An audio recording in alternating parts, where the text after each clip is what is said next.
husband sees me. Rena sees me. Yay, we are here. We had a few last minute hiccups because I didn't have my correct tools and I couldn't reach my team. Sorry about that, guys. How are you? That's the trouble of working remotely. Can't always reach everybody when I need them. How are you? It's great to see you today. Okay, so today is our crafting for June. And we are working with scrying today. We're making scrying mirrors, which I'm really excited about. Hopefully you pre-painted yours black or used Sharpie to transform your frame from this to this. Okay, that's the one step I'm not doing with you today. We're not painting, and the reason is this takes time to dry. So mine has been pre-prepared. And then today we're going to do some sparkling up of your scrying mirror. Did you get your tools today? Okay, cool. So a lot of you have gotten your tools. Some of you have not gotten your tools yet. All of the June tools have shipped.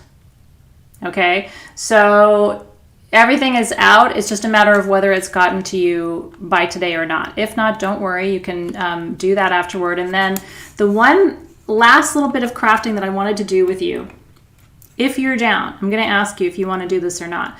I'm offering to do it as, I know we've had so many bonus classes this month. You guys must be so exhausted. I mean, we have just done, I've taught you more this month than I think I have any other month of the year so far. So if you're all done with class this month, we don't have to do one more thing, but I wanted to offer it in case you're interested. Okay. Okay. I just don't want you to be like, another thing, we're doing another thing. Because what I want to do with you, if you're open to it, is I want to take this incense and I want to sex it up. I want to take your Buchu oil and your Kiora oil too, which is coming with your kit. And then I want to take the herbs and I want to sort of turbocharge this. Okay, that was my intention to do with you in the first place, and we were going to do it today, but not all your tools were here. So here's what I'm thinking. Okay, thank you, Rena. Sometimes too much is too much. Do you know what I mean? And I don't want you to be like, soul shift again. So here's why.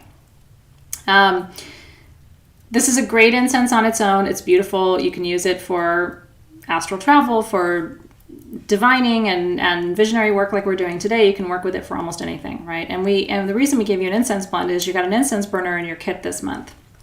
The one I've been using all month is from your June kit, right? So this is your incense burner. By the way, you know what's really cool? My team and I were remarking about this. Your mat for this month,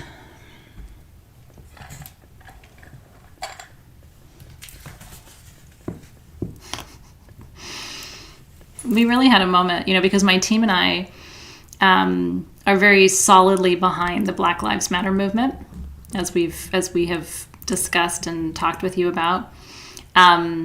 We designed this mat before the start of 2020. We wanted to have diverse goddesses in our art for Soul Shift this year. And so each mat has a goddess that we believe represents a different face of beauty. And so this is the mat. Isn't it amazing? Isn't she gorgeous? And so it's like, anyway, we were just really glad, you know what I mean? Like the voice of spirit speaks. And we were like, while we're all talking about Black Lives Matter and, the beauty of Black voices in our world and our community, and it was like, how beautiful that she's our guide through the coming months, isn't it? Isn't she gorge? I know, she's divine. So anyway, yeah, she's so perfect, isn't she? She'll be a reminder to you all through the season. So we were really happy about that. We were like, Black Lives Matter and Black magic matters. You know what I mean? Like to have her there as our goddess just anchoring the season and the energy in the space. Like I literally, every time I gaze over, it's like, oh, there you are, you know?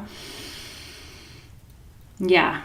So anyway, it was beautiful, and that felt really, really right for us for the season. I'm so grateful to all of our community members of color, from all the communities, the Black community, the Indigenous community, and all people of color. We're so grateful to have you there, and thank you for continuing to show up and do your work and to see us as we're doing our work. And, you know, together, I think we're really changing the world. I really, really do. I think people's perspectives are finally shifting, and that's a global shift, not even a soul shift, you know? So anyway, I wanted to say that we were so pleased. Yeah, so the bottom of the incense holder, let's talk about your tools for a second. The bottom of the incense holder, sorry, I have two of them here. Let me put this over here. This is mine that I've been working with. It's dirty, don't judge it. But we're not going to work with the incense tonight because not everybody has it. This is what I do with mine, the bottom of mine. So you can either store your, Lori Valdez, you can either store your incense in here or you can store your charcoal discs in here. I'm storing charcoal discs in mine. That way, every time I go to light incense, I don't have to go grab a charcoal disc, right?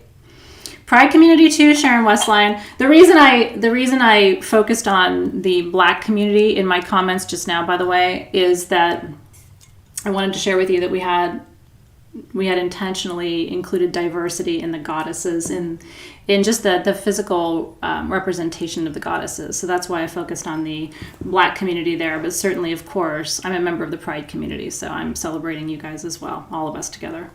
So yeah, so this is, mine's used. But this I thought was cool for storing your charcoal discs. Do you like that? It's kind of, for me, there's a utility to it. You know what I mean? So anyway, but you can put incense in here too. You don't have to put your discs in there. This can just be for your incense if you prefer it. So you can use anything you want. And so here's what we're going to do. Next week, we have our crafting on the 30th for May, which is when we are going to be doing, is that right?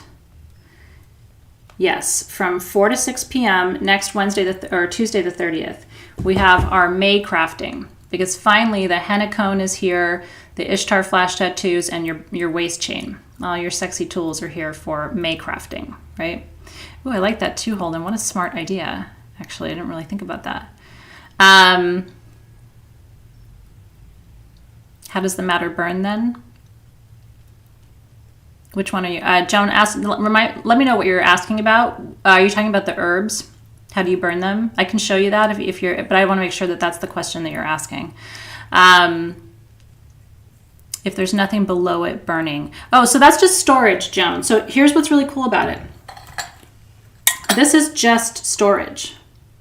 And then there is the dish on top. So what you do is you pretend this is empty. Here, I'll empty it just so I can show you.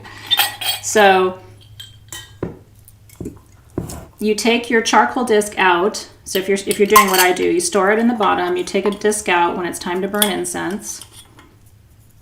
Then you put the cup back on like that.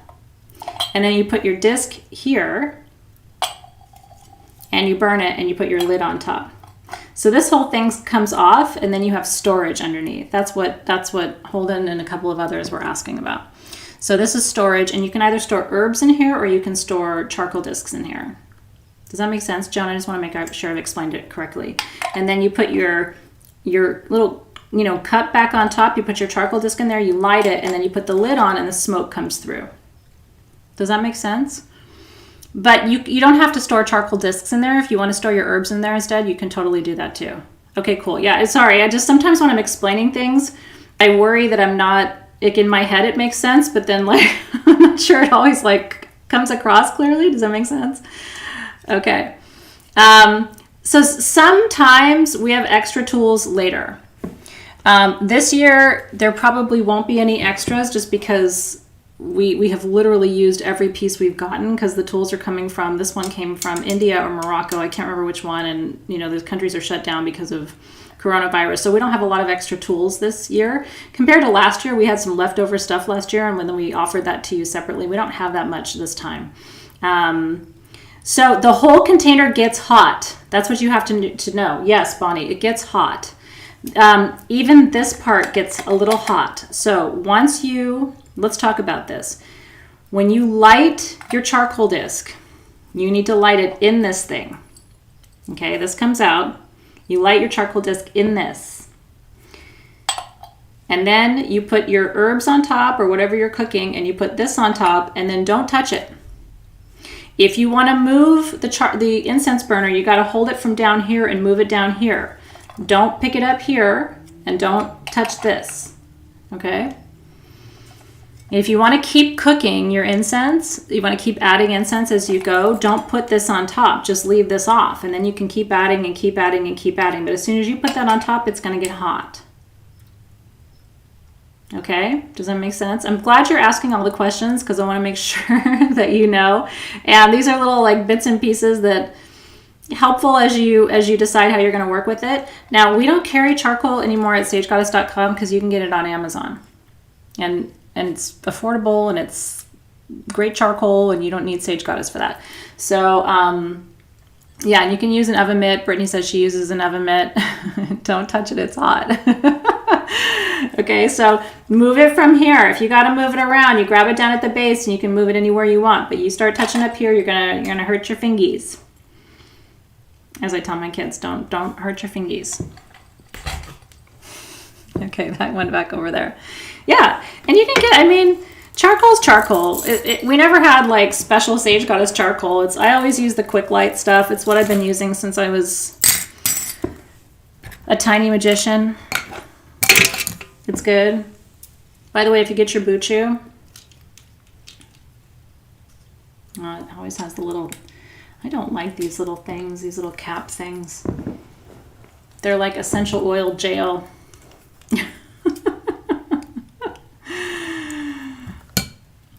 We do it because it keeps your oil from spilling in transit. But once you get your Buchu,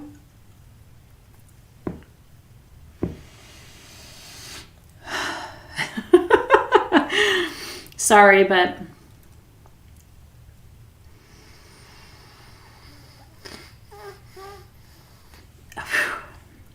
up your nose it goes. It's good. It's nice. Where's my lid? Buchu will get you where you need to go.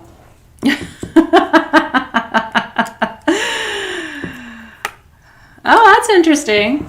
Yeah, right up your nose. That's good stuff. Same thing if you've got frankincense. No, you're not late, Martha. You're fine. Yeah, see ya. I'll be on another planet if you need me. Buchu is great. Buchu's not going to get you high, but it gets you a little soft. And there's nothing wrong with being a little soft. You can still drive, you can operate a motor vehicle, you can cook your dinner, you can read a story, you can do your homework, you can do your work, but right up the nose is where that goes. So yeah, clears your sinuses too. All right, so today we have all kinds of things to talk about. I'm going to use this is my bell for today, because session 4 of June is in session. And then we'll have a little mini up the game flying incense zhuzhing crafting next week, either before class or after class, okay? Doesn't that smell good? Yeah, Hannah gets the giggles when she smoked Buchu, which isn't such a bad thing. I've had allergies for 2 months. You know what I mean? I don't know about you, but in Southern California, we've just had crazy pollen. This is like the clearest I've breathed the whole day today, honestly. So that feels really good. So session 4 of June is open, and we have begun. So I'm going to talk to you a little bit about some different stuff today. There's going to be time for Q&A while we're crafting. Does the weather affect my MS? Melissa says she's never been diagnosed, but the pain has flared up for her and has her down. Yeah, it's interesting. Heat can bother you if you have MS. I don't struggle as much with the temperature, but I have a very mild case of MS. Some people really do struggle. So start to notice your body and how it reacts to temperature. Heat can also affect people with fibro, and RA, any of the autoimmune diseases. So sometimes it's better to kind of keep your home temperature and your body temperature kind of static so you don't have the ups and downs, because it can really...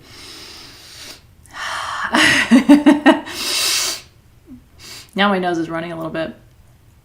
Yeah, no, when the Santa Ana winds kick up in LA too, that can make it really hard for us. And if you have winds where you are, that can make it difficult for you too.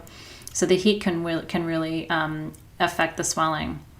So perfuming for what we decided to do this month, just so you remember, is we're gonna, instead of doing a perfume, we're gonna make an incense together. We're gonna take your flying incense and some of your other herbs and oils from the kit, and we're gonna make sort of an ultimate flying incense together.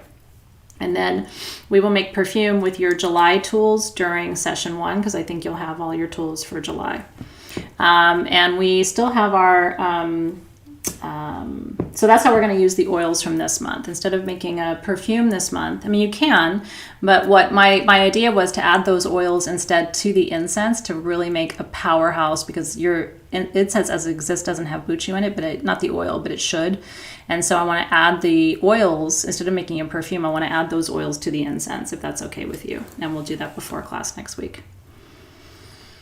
Yeah, it's like a really deep inhale. In fact, try an inhale and an exhale now. After you've inhaled a little bit of that, the passageways are really clear. It should have opened you a little bit, which would be really good to get your airways going. Okay, so tonight we're going to talk about a couple of things. We're going to do our crafting together. Like I said, make sure if you want to do the crafting that you have your little packet of magics. These are your third eye gems. Yeah, you can do everything on your own, of course. Yeah, so if you decide you want to use your oils in a different way, or you want to make perfume instead of incense or whatever, you can totally do that too. So I'm going to empty out my packet of stones and little crystals onto this tray. I may have to use my readers because everything's really small. So you can open yours onto here and get a little glue.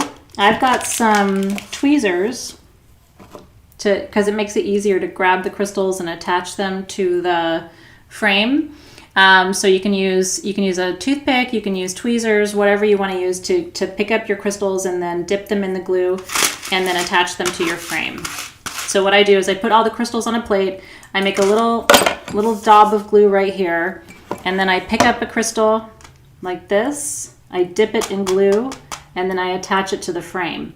And that keeps everything kind of in order. So I want to show you what you need to set up before we start our crafting so you have it all ready.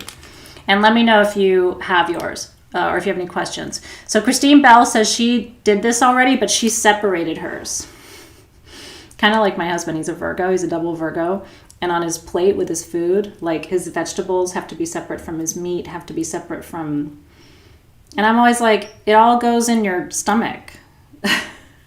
Like, why aren't you mixing your food? So if you want to separate yours, you can. No, Candace, we haven't started class yet. So Candace is wondering if she already missed class. No, we haven't started talking about scrying or anything. I'm just getting us set up. I love that you're ahead of us, though, and we will get there. So Candace is excited, and she's just a little bit ahead of the conversation. I'm using the E6 million, or E6000, or whatever. You know, I call it E6 million, but it's E6000. You're so welcome. So you can sort it out if you want, or you can leave it all together. That's totally fine. I'm a throw it in with everything person. If you want to be a Virgo about it and organize everything, you can do that too. Yeah, you can totally. If your glass broke, it's okay. You can still use it. It's not, you know. Honestly, when I'm doing scrying, I end up looking at one very small portion of, now I'll teach you how I scry tonight. So I'm going to teach you a little bit about the history of scrying, and then I'm going to teach you my process. I have a process. Everybody has a process. If you don't like my process, do your own process. But most people like to know how their teacher does something, so I'm going to teach you. I scry with everything. I scry in windows. I scry in my computer screen. I scry in spheres. I scry in mirrors. I have an obsidian generator out in my backyard. I scry in that. You can scry in anything. Seriously, sometimes I remember sitting outside. My nose is really going now. I remember sitting outside. My daughter was at a tutoring center when she was little. And there was a huge, outside the building was this huge, like, it was like a structure. And it was a cross between mirror and glass, okay? And so I would go and sit out there while she was taking her class. And I would literally, like, journey. I would sit and, like, look from pane to pane. And it was like each pane had a different vision. I must have looked like a crazy person sitting outside, but I was always really happy to wait for her class to be over, because I would sit there and just scry. And a lot of you probably do it too, and you don't even realize you're doing it. So after tonight, you're going to be like, I think we all scry. And the reality is we probably do. Yeah, someone won the matching pendant to this in the gem sale last week. This is the Lapis Ganesha from the monk in Bali, the priest in Bali. There were 2 pieces in last week's gem sale, and I decided to keep one of them, and this is it. So I have one, and then I can't remember who won the other one. You guys probably remember. I think it was someone in Soul Shift won the other one. Those are super magic because he doesn't have any more of those. So anyway, I've been loving it. It's a great piece to activate the third eye. And I put it on a long enough chain so I can...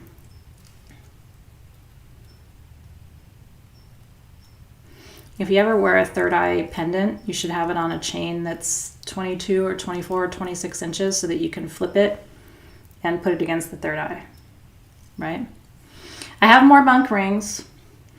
By the way, I would be happy to offer the monk rings just to Soul Shift. The reason I haven't is I don't want you guys to feel obligated.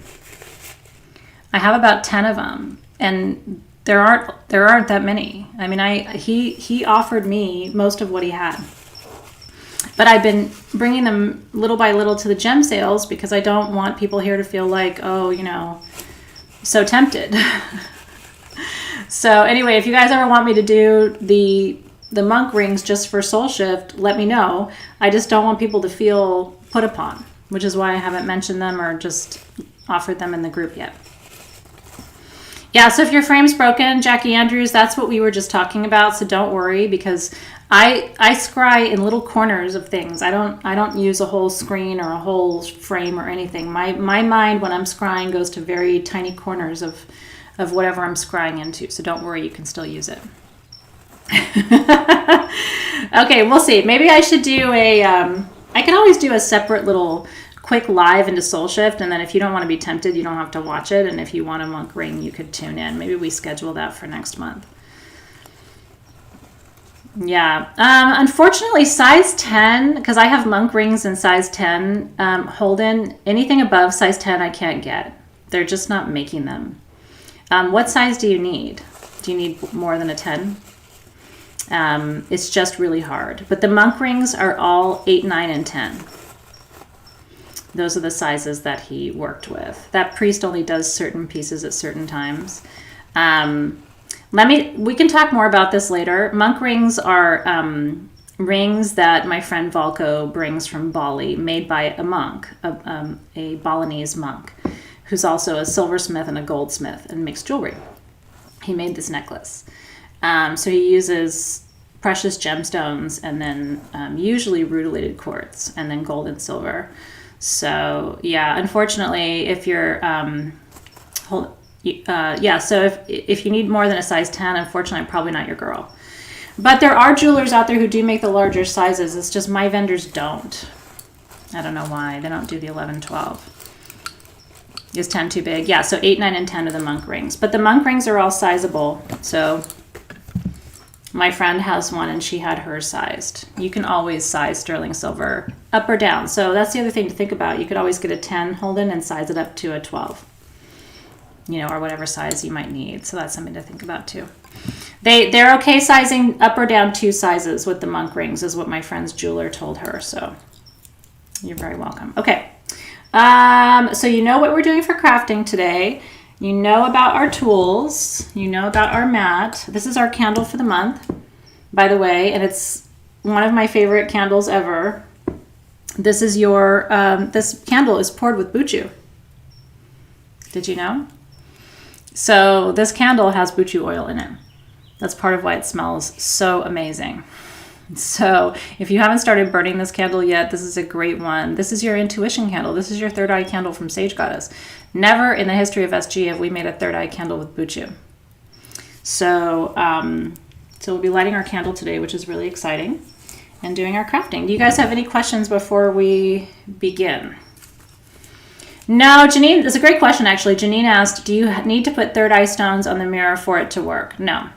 The reason I like to adorn my scrying mirrors is partly because it's pretty, and it's partly because I say, when I do this with frames, I say a prayer or set an intention with every stone. So it's partly about the process of putting the stones on, which is its own form of a meditation, and it's partly about the intentions and prayers that I set as I place the stones. Does that make sense? So it's more an opportunity to craft, to set intentions, to raise energy, plus you're bringing in the energy of the stones, and you've got some pretty amazing stones here, right? You've got Tanzanite, which is Synergy 12. In fact, I think the team told me you have something close to about 10 or 15 carats of Tanzanite just in your little packet. So that's kind of a cool thing.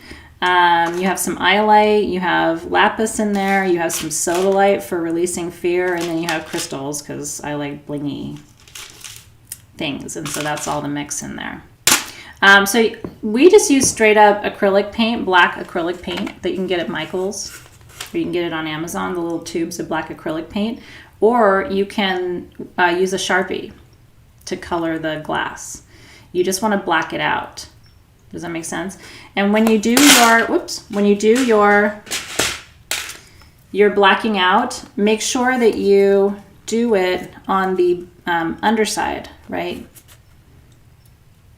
Oh, there we go. Let me pop it out to show you. So, and mine is kind of attached. I don't want to pull it all the way apart, but this side should be shiny. So the side that you paint it underneath. Does that make sense? So you paint it underneath, and then it's the shiny side out, and then you put it back in your frame. And you could do this with any frame. It does not have to be a fancy frame. I'm so good at scratching at my nails. It does not have to be a fancy frame. Any frame will do.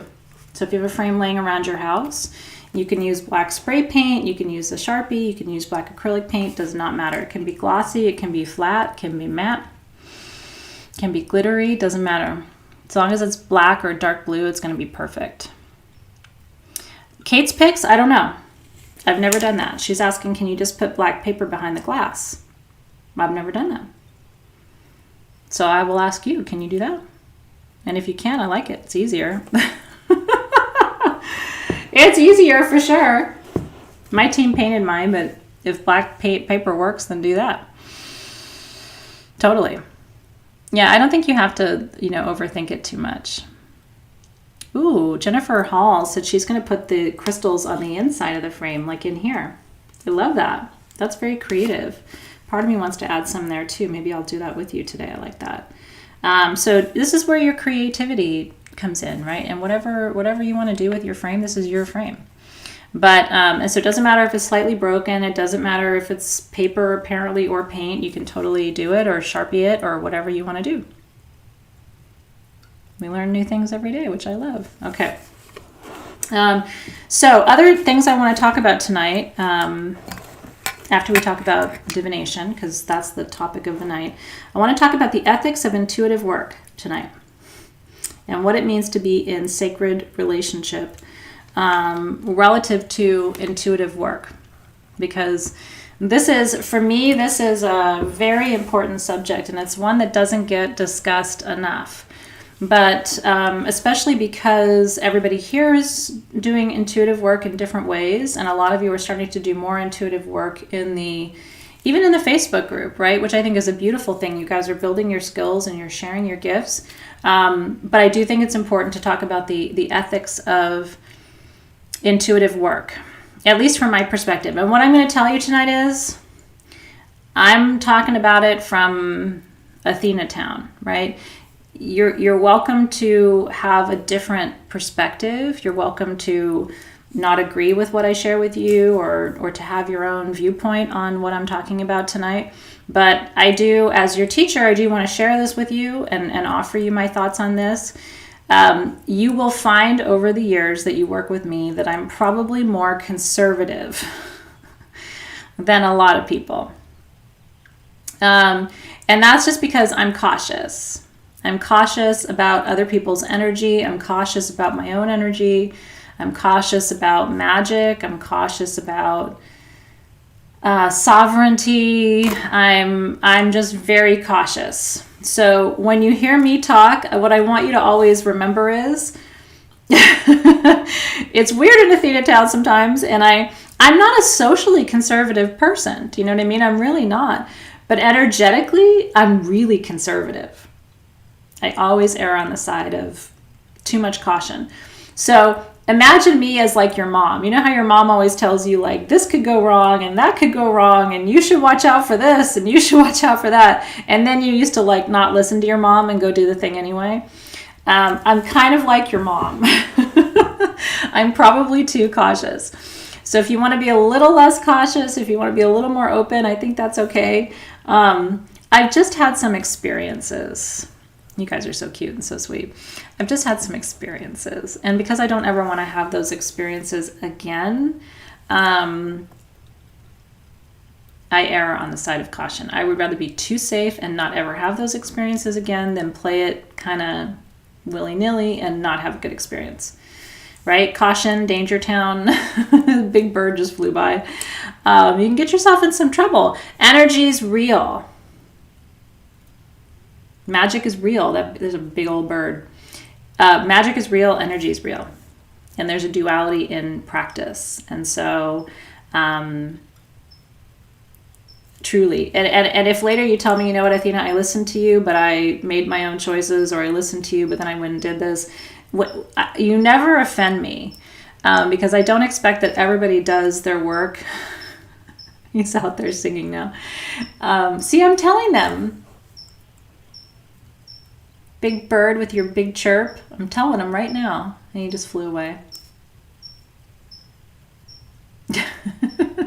She's like, tell him. He's like, tell him. I am blatantly honest, and then I will tell you, do your own thing. Use your intuition, because it probably will lead you well. So ethics of intuitive work. I want to talk a little bit about light language, and then if you guys want to talk more about it, I think we should consider weaving it into next month's class discussions if you're interested. I am noticing more and more and more people working with light languages, which when I was growing up, because I grew up in the Christian church, light languages are called speaking in tongues. Is anybody familiar with that concept? Okay. He is. He's joining in our conversations. Then he got Larissa's bird chirping too. Yeah, so when I grew up in the Christian church, I remember one time I started speaking in tongues. I was probably Zoe's age, or maybe a little bit younger. No, I was probably Zoe's age, because we still lived in the house that we lived in when I was Zoe's age.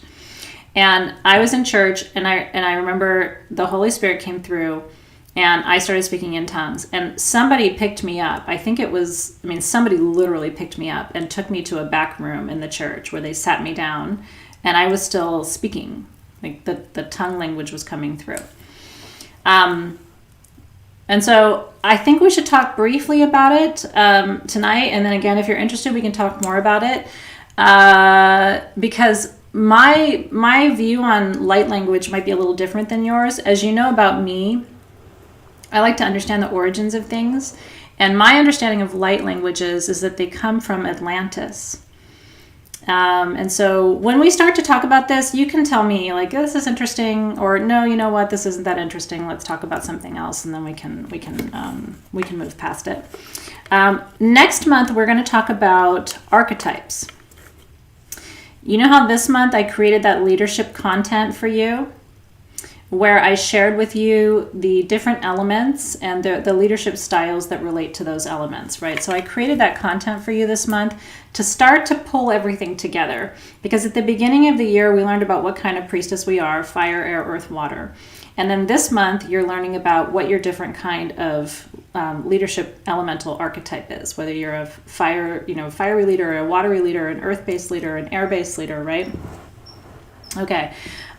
Next month, we're going to tie it all together with archetypes from Jung, Carl Jung, who's a very famous psychotherapist, and really, he's the one who coined the term shadow work. I mean, Carl Jung is a seminal figure in psychoanalysis, and he was a magician too. He was well versed in the what we call the occult arts, the hidden arts, right? He was very well versed. And so he was steeped in his own magic. And so the archetypes connect to the leadership styles, connect to the type of priestess you are, so that by the end of the year, you're really going to understand your relationship to the elements. Tonight, I want to talk, we did the archetypes before, Lorian, in the context of Olas, if you recall. During Olas, which a lot of people here were not part of, we talked about the archetypes. But they're so important, Lorian, for spiritual work, that because a lot of people here weren't in Olas, I feel like it's incumbent upon me to talk about them again, because you really can't talk about leadership or priestessing without understanding the archetypes. So for some of you, it'll be something of a review, but for a lot of you, it's going to be new material too. Next month, we're talking about the archetypes and dream time. So it's not just the archetypes. Next month, remember, in Soul Shift, our theme is we're working with Morpheus, the god of dreams from Greek mythology, and we're going to start to understand dream interpretation, dream analysis, astral projection, and lucid dreaming. But we're also going to talk about the archetypes, because in your dreams, what comes up for you most of the time are archetypal figures, right? You see yourself in the dream as the warrior. You see yourself in the dream as the mother. You see yourself in the dream as... And it's like, what do all these archetypes mean? And so I want to make sure you understand that, because if you work with your clients, or you work with groups, or even if you work with individuals, they're gonna come to you with questions that are ultimately linked to these psychoanalytic archetypes. And the more you know about that, the better a priestess you can be with them, because you're going to understand where they're coming from and what those questions relate to. Yeah, we've never worked with Morpheus. We've never worked with dream analysis. We've never worked with lucid dreaming and astral travel. So next month is all new, except the archetypes, which is a little bit of a pull forward from Olas last year, but it's also a catch up for those of you who are new. Do you have any questions about that? Because I just covered a lot of territory. I want to make sure. Yeah, and of course, so the 12 steps of acknowledgement, Tiffany Parks, is the whole year. So starting next week, we have a new acknowledgement, right, for July. We have a new guide. This month was Pythia. Next month is Morpheus. And we have some new content that I'm going to be teaching you. But it's all building on itself, right? So we start with what kind of priestess are you? And then we move into what's your leadership style? And then we move into what's your archetype? And the more you learn about yourself, plus all the astrological information, the more you learn about yourself, the better a leader you are. But then it also helps you understand other people who come to you asking questions, right? You can say, okay, well, you're working with air element energy. It means you're that kind of a leader, or that kind of a follower even. And here's how that relates to your spiritual development. So it gives you more of a tool to share with other people too. Oh yeah. Oh, for sure. But remember, everybody who teaches archetypes links back to Carl Jung. This is information that came from Jungian psychoanalysis. And I was introduced to Jung when I was 18 in my college psychology classes. And then I took doctoral psychology classes when I was finishing my PhD, and we went back to Jung again. And, by the time I was finishing my PhD, I was in my late 20s. And so my experience of Jung at 29 was very different than my experience of Jung at 18. I feel like I had grown up and matured enough where I could really understand and integrate all that information. I'm glad you guys are excited about it. It's going to be a lot, but it's going to be intense. Okay. So let's wind it all back, come back to the beginning. There's a lot going on. Are you ready? Okay.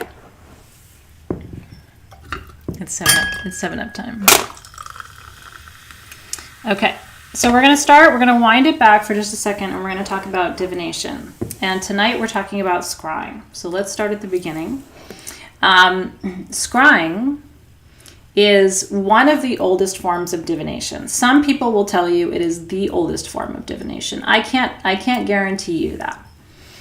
I don't have a rule book that says the earliest form of divination according to X, Y, and Z person and these archaeological records is this. I think divination is much older than any other topic we can ever discuss. And I don't think anybody even has enough wisdom to say what the original or oldest or most successful form of divination really is. But I would tell you that scrying is one of the oldest. And what's interesting to me is because I've studied so many different traditions and so many different countries and cultures over the last 25 years of doing this work, the Aztecs were scrying into obsidian plates. And we're going to talk about the Aztecs. We have a whole month, by the way, of Aztec work in Soul Shift coming up in harvest season. I hope you're ready for that. It's going to be pretty exciting. We're going to be doing some fire ceremonies with obsidian to burn through what needs to be released before we head into the harvest season. So there's a lot of work going on. So the Aztecs were scrying with obsidian. The Egyptians were scrying. They scryed a lot with water. The ancient Egyptians. I know Aztec medicine for me is a big deal. So I wanted to spend a whole month with the Aztecs. That's what we're doing in just a couple of months. Every culture's done it, right? Most cultures scryed into water because it's what they had. The Druids scryed into water. Sometimes they would scry into stone, but usually it was water. And even the ancient Greeks, like the whole myth of Narcissus, do you know the myth of Narcissus? Narcissus was, we talk about narcissistic personality, right? That originates with the Greek figure Narcissus in mythology. And Narcissus used to sit at the water's edge and gaze at himself in the water, which is why people think narcissists are just people who like to think about themselves and talk about themselves, because Narcissus gazed into the water and ultimately fell in, right? And so hence the word narcissism or narcissist. There's always another side to Greek mythology, which is that Narcissus was actually scrying, right? So Narcissus was gazing, not just at least in my theory, not just to his reflection, but also looking for information, because in the water, in the mirrors, in the obsidian, in the glass, whatever has been used by all these different cultures and civilizations forever, if you drop into a meditative state, which is what we're going to do tonight first, you will lose yourself, right? When you're seeing eyes, when that vision goes soft, it allows your knowing eye to open wider. So the whole trick with clairvoyance, people think you're supposed to be seeing with these two eyes when you're clairvoyant, but you're not. You're seeing with this eye, the knowing eye, not the seeing eyes. And if you get really good at this, Galadriel's mirror is another example of that, right? Gazing, scrying into mirrors, coming from that tradition. And we know that Tolkien was well-versed in magic, right? So anything you see in Tolkien's trilogies and Tolkien's books and Tolkien's work is rooted in real magic, because he was well-versed in almost every global tradition, right? So it's not clairvoyance. Clairvoyance is not me sitting here and going, oh, I see everything across the veil. That's not what clairvoyance is. Usually clairvoyants have their eyes closed. They're seeing with this eye. And that's why I've been trying to train you this year, teaching you to see this as a screen, right? And I've taught you to wipe the screen and pull stuff up on the screen. I taught you that apple exercise, remember? So that you could visualize as we cut the apple, open the apple, visualizing the texture of the apple, visualizing the color of the skin, the quality of the skin, the stem, everything. That was all trying to train you to open this eye and close these eyes, right? Tolkien is Tolkein. Tolkien's the author of the Lord of the Rings series, The Hobbit, J.R.R. Tolkien. And so Nathan was referring to work by Tolkien where they reference scrying, and that's because Tolkien was well-versed in magic. So you can scry with almost anything, and I bet you've already been scrying, which is why I think tonight is so magic. Okay. When you scry,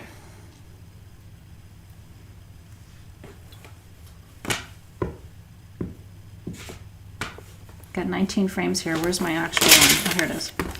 When you scry, it's very important to release all your expectations of what you're going to see. Because you can see the past, you can see the present, and you can see the future. Scrying is this. Let me break it down for you tonight, okay? Scrying is the act of allowing yourself to see multiple timelines at once. Right? Again, scrying, I define scrying as the capacity to see, to witness, not with your seeing eyes, but with your knowing eyes, multiple timelines at once, past, present, future. Those are the three timelines that we as humans tend to be familiar with. But those three timelines are all in this dimension. Past, present, future is all stuff that you're going to experience in this lifetime. You already experienced your past. You are experiencing your present. At some point, you'll experience your future. There are other timelines. There's the timeline, and this is what I wanted to say before we start tonight, because this is the teaching part. Just sitting here scrying is fun, but it's not a class. I think what you're here for is the history, the context, and everything else that kind of surrounds the actual activity of doing the thing. There are other timelines. Somewhere in this multiverse, okay, is you with your eyes and your hair and your smile and all of you, living out every choice you could have made in this lifetime up until now, but the choices you didn't make. Living out a relationship with that person that you broke up with. In another timeline, you're still with that person, working out that relationship. Which for some people is very healing to know that, because for a lot of people, they're like sad that they left a relationship behind, or sad that they broke up with someone, or they got broken up with. Somewhere you're still working that out. There's a timeline where, if you have children, where you didn't have kids. And you can see that timeline here. So this isn't just past, present, future. That's so limited. That's what you think is real. There's also what you don't believe is real in here, which is, if you have kids, it's the you without kids. If you didn't have kids, it's the you with kids. If you, it's a path, it's a part of your life where loved ones you've lost are still with you. There are timelines of future choices that you have not made yet being played out. It's like a test drive of what could happen. Lorian, it's a fantastic question. She asked, is it just big events, or is it just as simple as taking a right turn at the light instead of a left turn? How many me's are out there? The answer is, I don't know, Lorian. It's one of my big questions too. I wish I knew the answer to that question. And if you want my hunch, Lorian, I think it's all of it. When I have asked to be shown all the timelines that are operating, like when I'm in plant ceremony, what they show me is absolutely overwhelming. It's like a million different, it's infinite. It's nuts, isn't it? There sure is, Jennifer. Why wouldn't there be? And so when people, it's right, if you believe, it's infinite.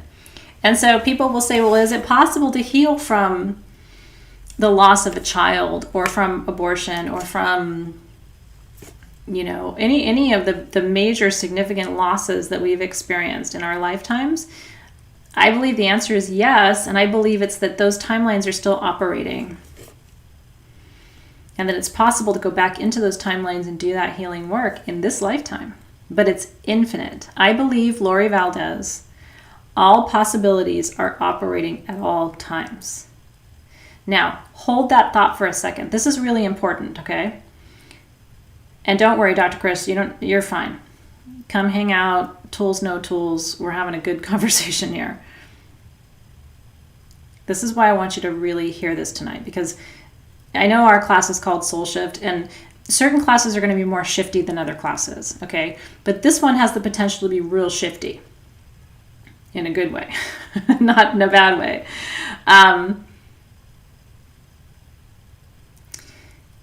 If you really allow yourself to think for a moment about all the possibilities, okay? Like I'm pretty sure I had a miscarriage when I was very young.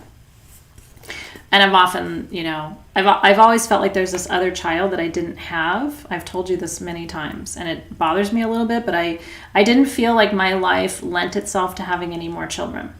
At the time that I had Zoe, I was kind of like, so we made it so that we can't have any more children, right?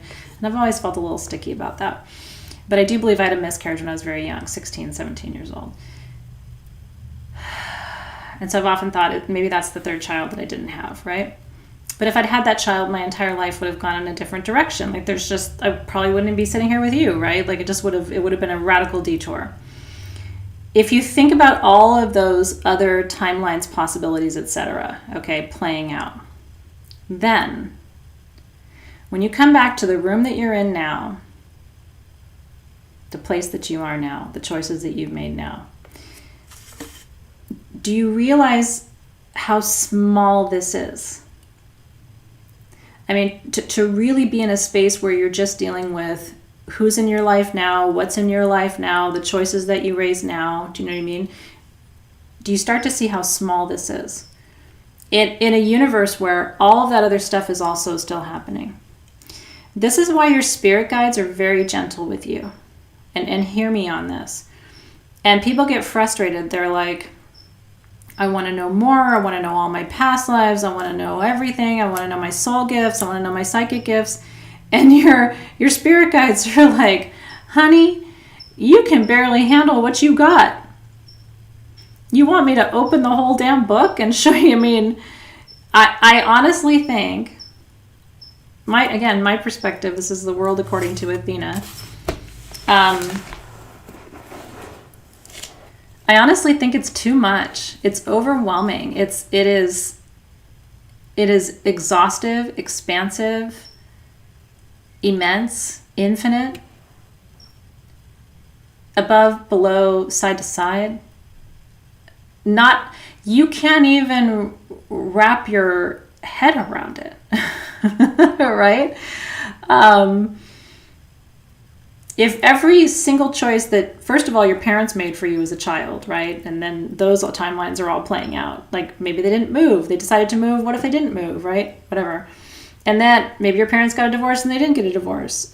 Because remember, their timelines are playing out too. Holy shit, right? That's right, Daniel Newman. If we eat the whole cake, might make you sick, right? Well, Katie, it's a great question. She's like, wait. How do past lives and such play in regards to past lives instead of there's a ton of me in the inner universes? Girl. So if all of your past life timelines are in play right now, I mean, I'm just saying go with me for a minute. And every option they're in, and all of your current lifetimes, and all of those decisions and options, plus your parents and your family and your circle and everybody else, and your future lifetimes. Remember, there's no time in the other dimensions. It's all now. You have already reincarnated, if you're going to. And those timelines are already at play. Right, Teresa? Teresa said, Gurdjieff said we would lose our minds if we saw the full enormity of the situation. I think I'm a pretty smart person. I mean, I really do. I think I'm relatively intellectually capable. It is overwhelming to me. Like, well,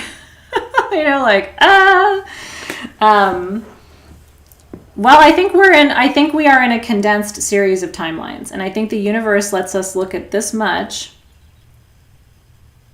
so that we don't get overwhelmed. Yeah, Terry's like, I needed a nap.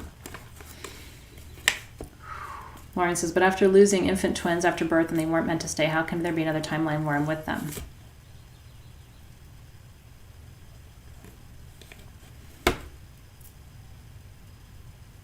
I mean, I don't have all the answers, but I'm sharing with you what I know to be true. Your soul is everywhere, Katie. Your soul is not bound to this body. So if you want my opinion, okay, your soul is not bound to this body. That's why God gave us sleep, so we can get the heck out of here. That's also why God gave us plant medicine. That's also why God gave us deja vu. That's also because deja vu is like, oops, they pulled back the veil real quick and showed you, you've been doing this before. This has happened before. You've seen that person before. This moment's, this moment is happening somewhere else too. Like, they give us little clues, but it's not, they don't overwhelm us, right? So you can either look at this as completely overwhelming information, or you can look at this as the basis for having some hope. Because if it's still all happening right now, like I'm doing a lot of healing right now around this bullying experience that I had when I was 12. Okay, and it was pretty bad. And it's bad enough where I've decided I need to work on it. So I'm working on it. Because it's a lot for me, and I can see it still showing up in some of my patterns and stuff. So I want to finally heal from it. So I'm working shamanically on it. I am having the experience right now of actually going back and being in that timeline or that hologram as if it's happening to me right now, and I'm reliving it so that I can release it. And it is just as painful to dredge that up for me at 46 as it was, at least as far as I remember, to live through it at 12. Because there's some part of me that's still experiencing that moment. And because I didn't heal it then, and because everybody wanted to sweep it under the carpet and not deal with it and just move on from it, I never got to heal it, so I'm doing it now. But there's still part of me that's experiencing that, as powerfully now at 46 as I did at 12. That timeline is still happening, right? But the reason I think it's a good thing is I can go in and heal it now. It doesn't have to follow me through the rest of my life. In my 50s, my goal is to not have that following me anymore. And to be able to forgive that person too. I honestly have this really sincere desire to forgive that person, but because I haven't forgiven her yet, it's like it's part of my work, right? Because until I forgive her, I can't heal that for myself, right? So that's what I'm doing, is doing this energetic work to pull up all of that energy in those moments and those experiences to live it one more time, but with a different ending, so that I can forgive her and move forward from that. Does that make sense? And you can. At what point do you reach enlightenment? When do you know? When you stop reliving the painful moments of your life and experience them as painful, rather than as an opportunity to feel forgiveness and a sense of peace. That's how I knew for me I still had work to do, because every time I thought about it, I would still cry. And honestly, my heart would still beat really fast, and I felt like I wanted to run away, which tells me I haven't done the work yet, right? I think you can go into the Akashic Records. I don't think there's any wrong way to do it. For me, what happened was, none of it was enough. So I finally decided to do a different kind of work. Well, my daughter's turning 12. I mean, this was the other kick in the ass, right? Like, my daughter's turning 12. That was going to bring it up for me no matter what. So if I don't heal this, guess who can end up picking up that shit and carrying it down the ancestral line? I don't want her to have to do the work that I should have done. It's irresponsible as a parent. So I have to heal my shit so that my daughter doesn't pick it up and carry the ball. It becomes like a relay race. Our kids ultimately end up playing some of this out. So I'm using that example to explain to you that there's a lot of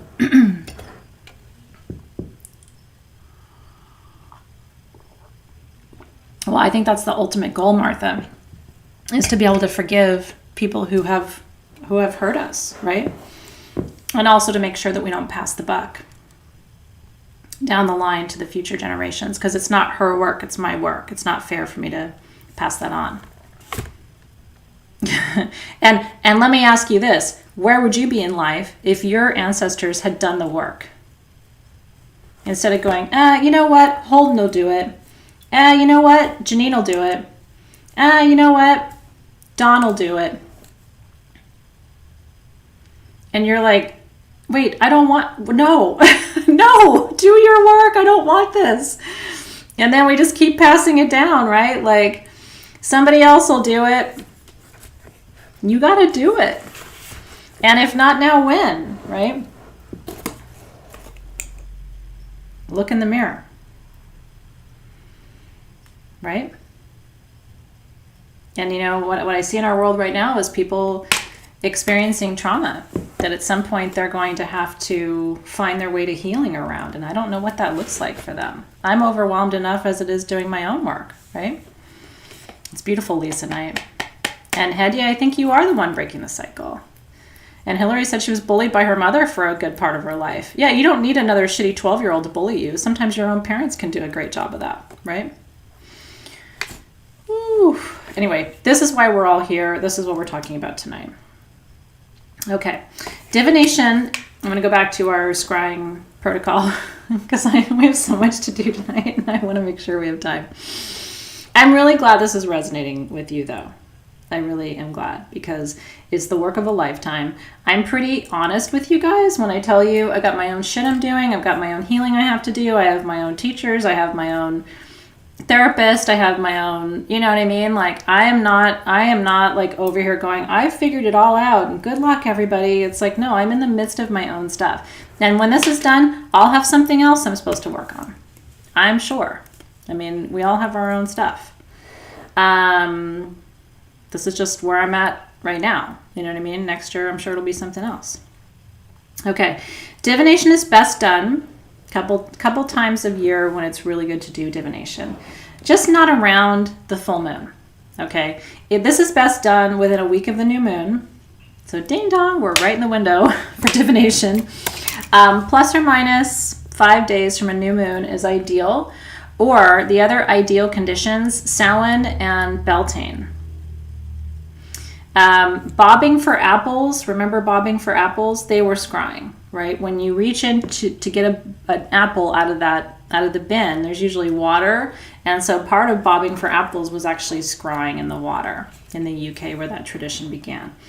So Halloween and Samhain and Beltane are the two biggest portal points in the year. Those are multidimensional portal spaces where you can really cross the veil, touch timelines, feel the ancestors come through.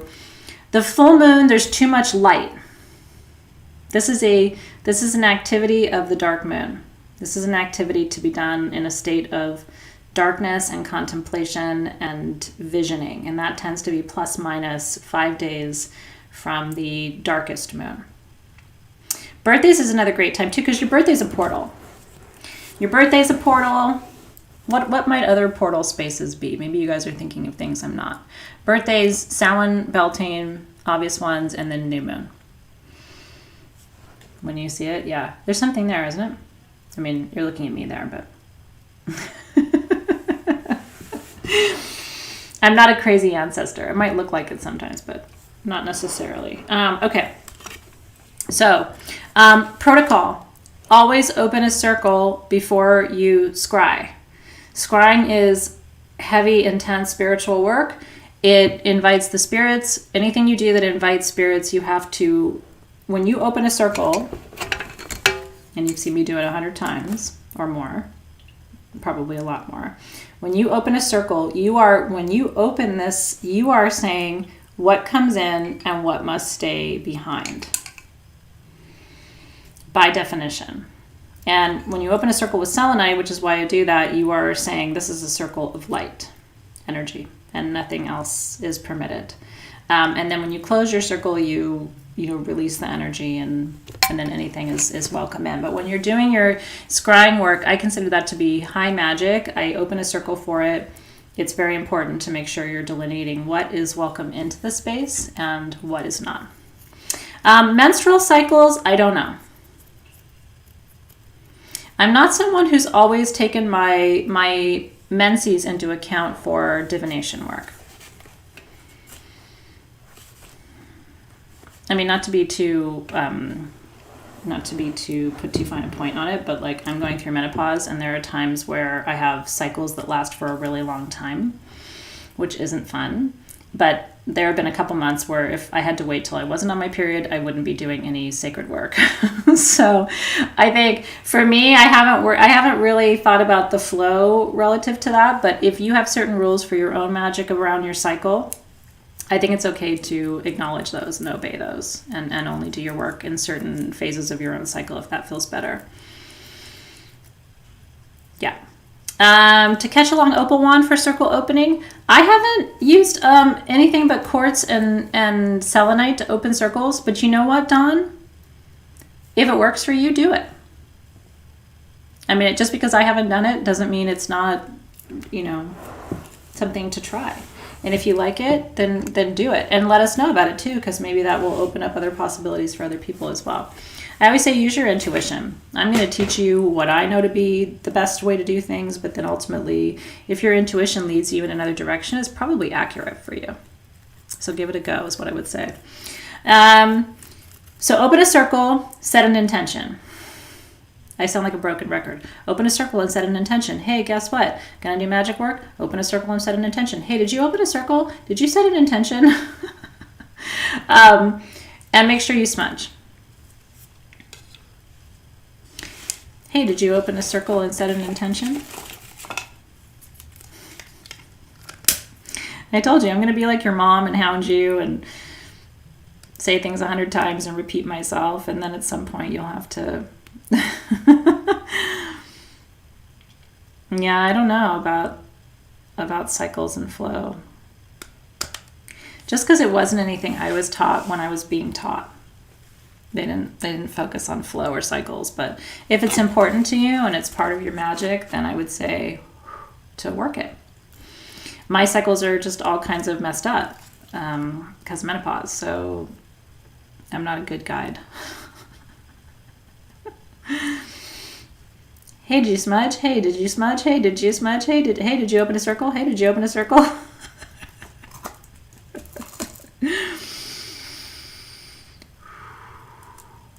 Better to be safe than sorry. It is possible to be sorry. So always smudge. And then you open a circle, set an intention, and then I'm going to walk you through the protocol. Is yours with the new moon? Mine is, my period is a rebel. It doesn't want to behave itself. And that is fun. Okay, so let's craft. Let's put some of our fun little bits and pieces on our frame together. Like I said, I already got mine started, so I'm going to be finishing mine with you. I'm going to move my computer back a little bit, and I think just bring it down so I can do my crafting right here. That's actually perfect. I love being at home. Everything seems easier when I teach doing it from home. When I was sitting at my desk, it was always like... It was better because Alexis was there. Everything about my life was easier when I was in the office because Alexis was there. Alexis is like half my brain. But everything else was harder. So I kind of like being at home and being in my own space. Okay. So here's everything. It's nice if you take a minute to connect with the tools that you're gonna work with. So all your crystals here, I'm gonna blow my breath over them. And spread them out a little bit. Like I said, you've got some fun things. You've got iolite, you've got tanzanite, you've got lapis, got all kinds of pretty. Some of you I know have other crystals from your own collection that you're working with, which is fun too. So I didn't really follow too much of a pattern with mine. I just kind of intuitively chose them and stuck them. You can certainly be much neater and more Martha Stewart about yours if you want. That's from Kelly Clark.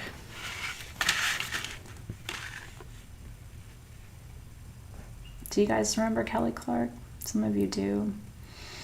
Kelly was my student and my friend.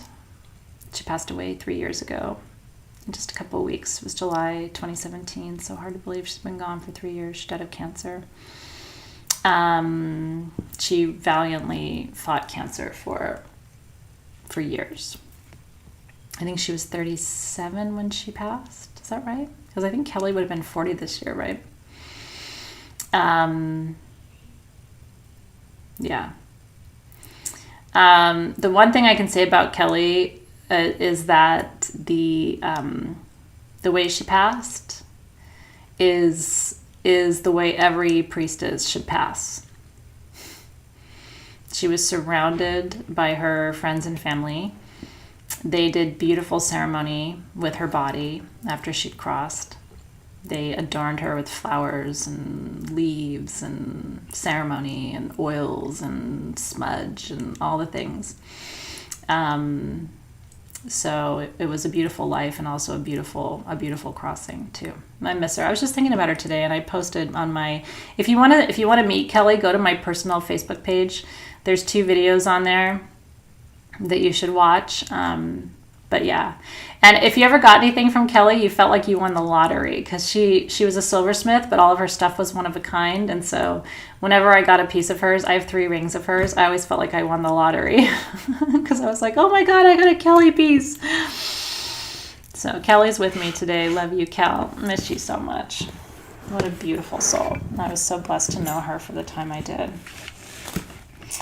Okay, so I'm going to put my glue back here. The only shitty thing about E6 million is it dries up really quick, so you gotta kind of groove. So I am going to, as I mentioned to you, say a prayer with every stone that I attach. Aw, thanks, Lisa Cunningham. You're so cute. Those of you who are new, it's beautiful to have a moment where we're all reflecting on her together too. She's somewhere in the middle here. Remind me to tell you my cuff from Allison Sadinger, by the way, who made... Anyway, that's another story for another time. Remind me to show you my death cuff from Allison Sadinger, who was one of her best friends and made it for me. It's pretty intense.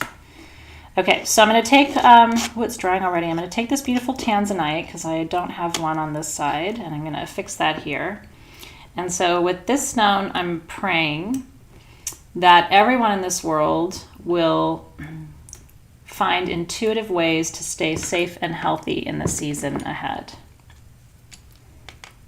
with this tanzanite. Move it back so you can see. May everyone find intuitive ways to stay healthy and well.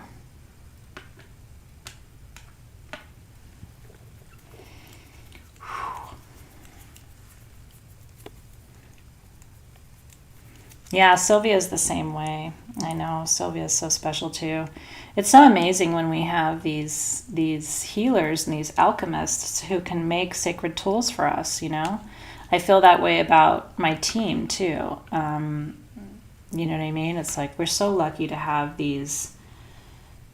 Actually, I don't want that one. I want this one. We're so lucky to have these incredibly gifted souls on this planet with us at this time. I'm so thankful.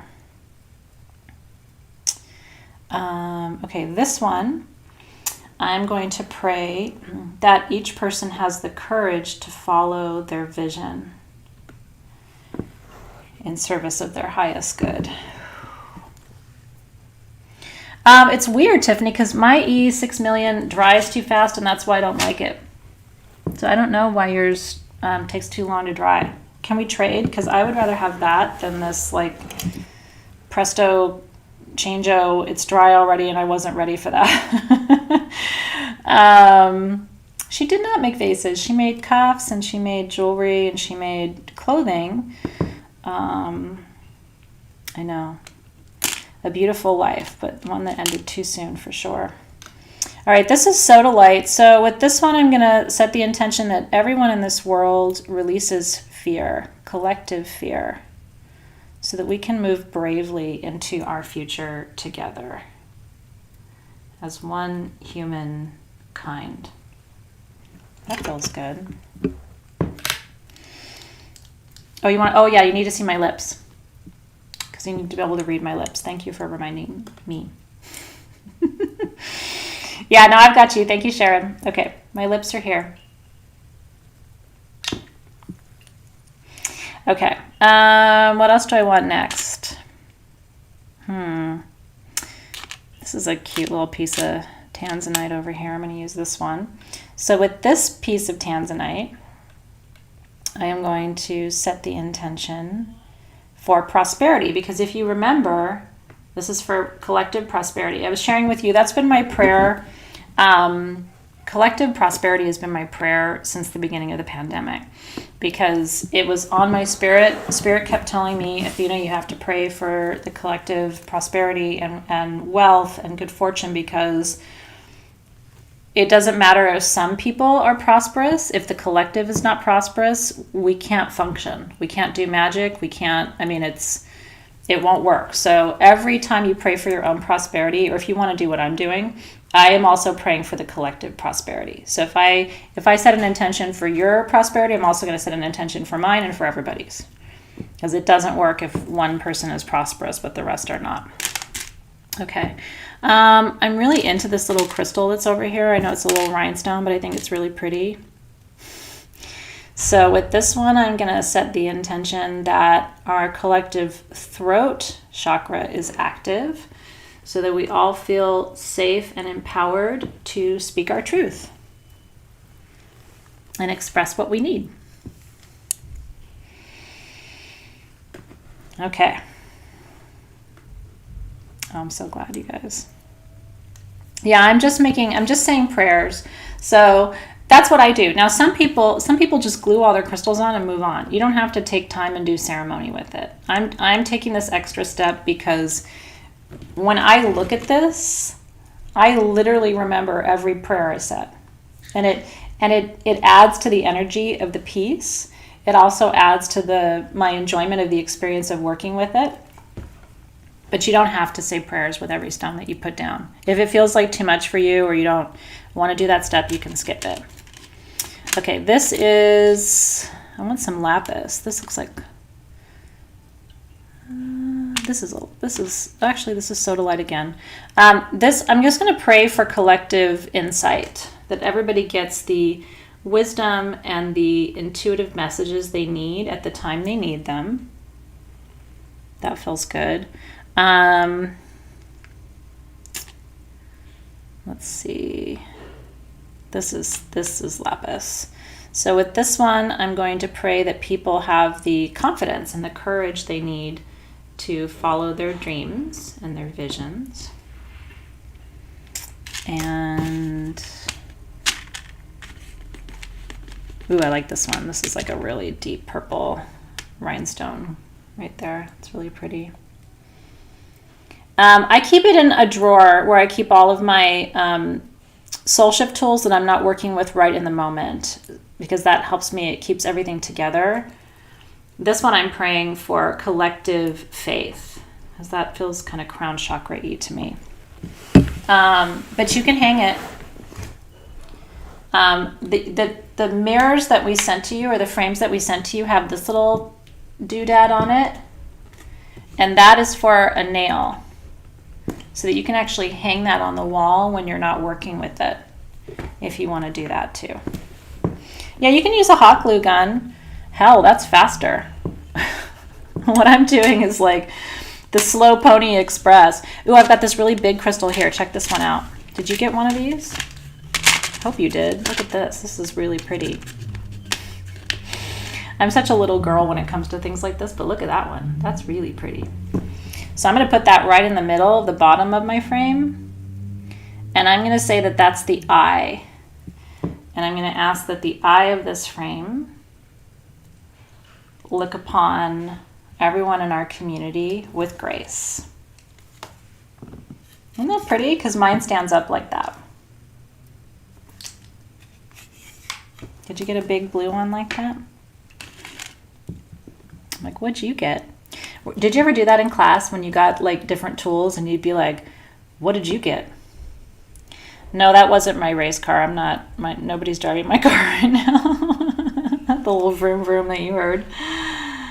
So I'm releasing fear again with that Sodalite. What else am I doing here? I don't know why, but I'm not connected to the little clear ones as much. I'm going to put one down. I don't want to make him feel bad, but I'm not as connected to the little clear ones. But you know what? We'll call those little like magnifying crystals. So setting the intention that this one magnifies the energy of all the other crystals that are here. And I was always like, hey, can I have that one? I'll trade you that one for that one. I was that kid. Hey, what did you get? I want that. I didn't get one of those. I'll give you mine. Okay, we got some more Sodalite here. Again, third eye activation, releasing fear, releasing hesitation, releasing resistance. The glittery dark ones are blue goldstone. That's a fantastic priestess stone. I didn't get any of those, but if you got one, you better stick it on there. I didn't get one of those. Did you get one of those? I'll trade you. I was totally that kid, Saya. I did it. But you know what? I always traded better. I'd be like, I'll trade you one of my blue crystals and I'll give you some candy too. So more tanzanite for wisdom, insight, prosperity for the collective. Let's see, this is some really pretty lapis. So calling in power for you, the collective, power, possibility. Ooh, labradorite would be really good on this one. I don't think we gave you any, but if you have some, you should get it in there. And if you have some sapphire in your collection, that'd be really nice in here too. I gave you some sapphire crystals a while back with some other kit that we did. We've done so many kits. If you've been with SG for a while, you just got a shit ton of options probably floating around. Actually, you know what? Mine feels really good. I think I'm done.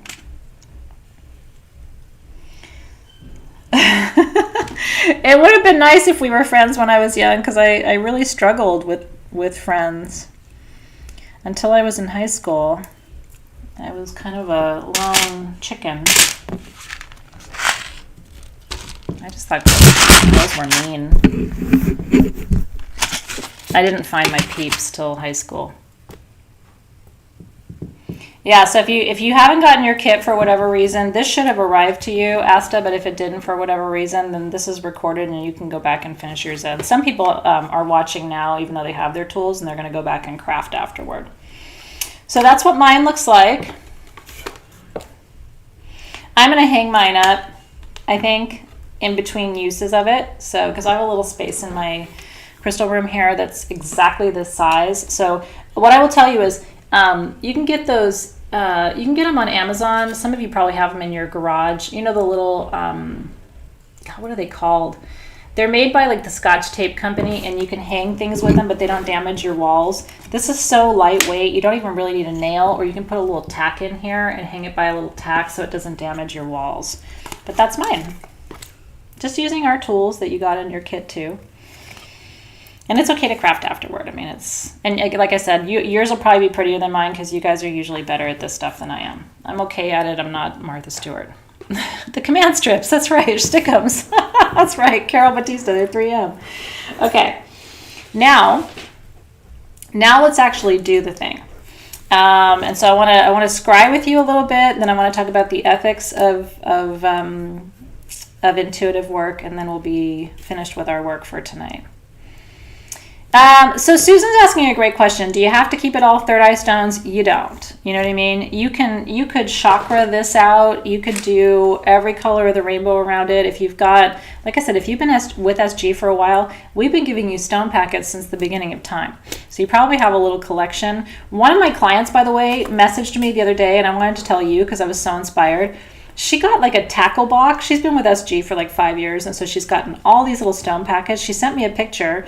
She got a little tackle box on Amazon and put all her little stone chips in there and organized it and labeled it all. It was like, wait a minute, I want that. So don't throw your little, if you have leftovers over, save them. Get yourself one of those little, they're really inexpensive on Amazon, the little tiny tackle boxes, and you can label them and then save them for a future craft. You'll have stuff, you know what I mean? And use what you have. It doesn't have to be third eye stones, even though it's a third eye craft. Just get creative and enjoy the process. It's really important. Okay, Nathan's adding a bunch of stuff. Now I want to see it. I want to see what you did. Okay, so we're going to open a circle, because remember, this is real ceremony when we do scrying. So I'm going to open a circle. You don't have to do an elaborate calling to the guardians and the gateways, but you do gotta get the edges held. You have to get the circle open, okay, before you do any kind of divination at all. And just roll your shoulder back. Take a deep breath. Call your energy into present time.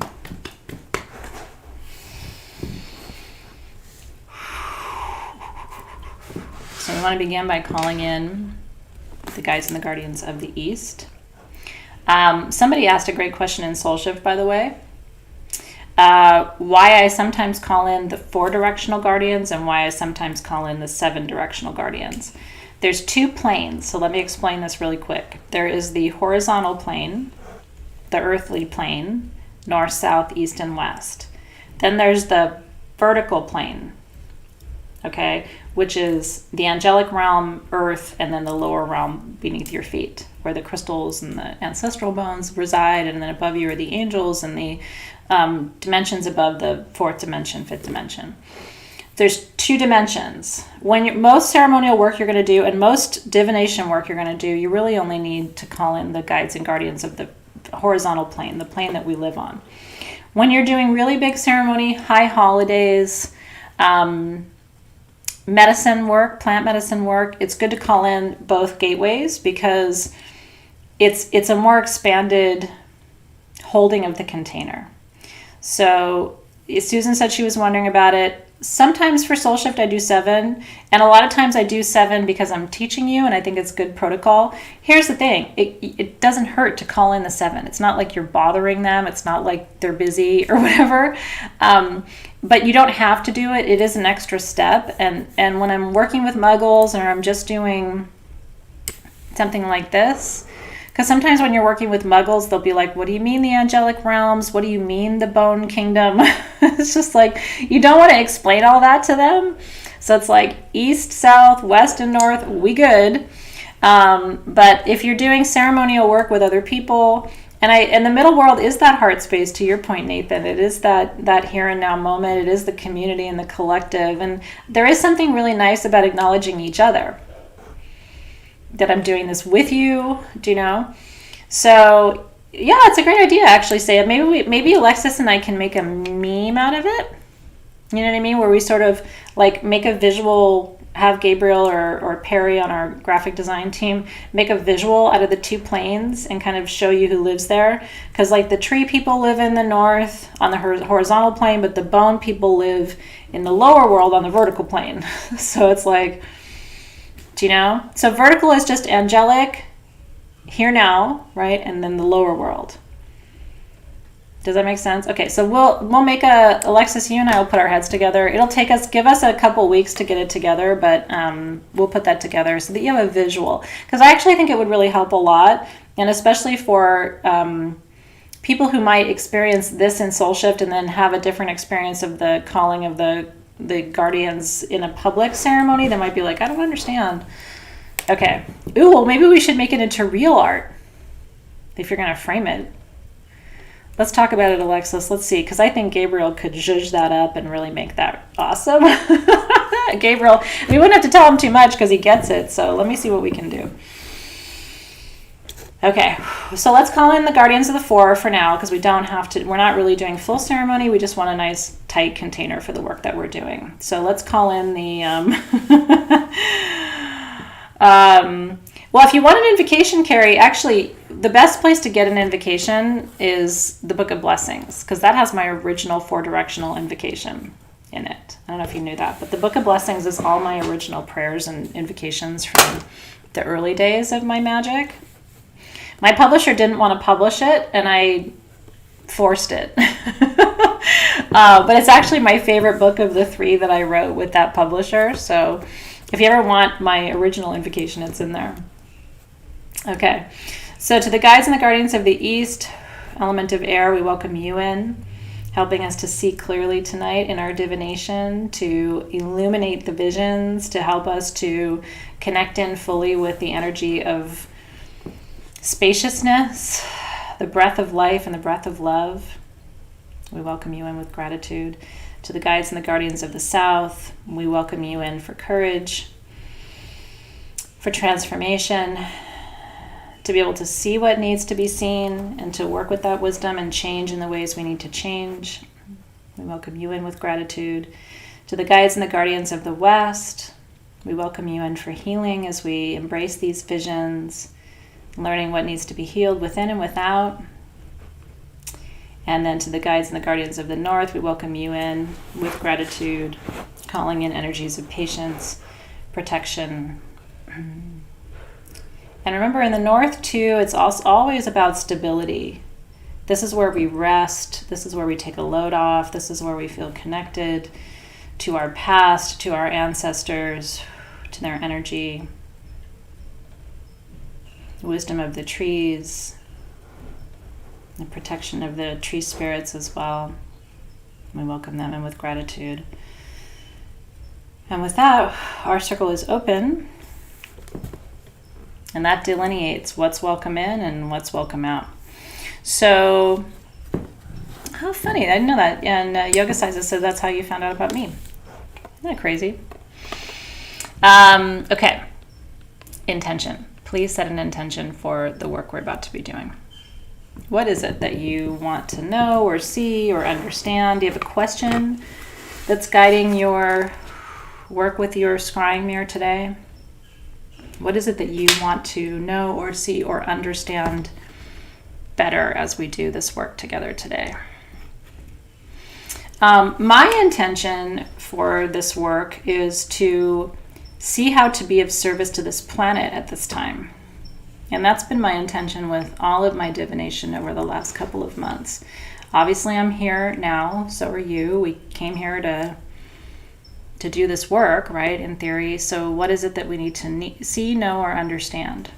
And that's always my mantra. What do I need to see, know, or understand in order to be of divine service at this time? And exactly the way I need to.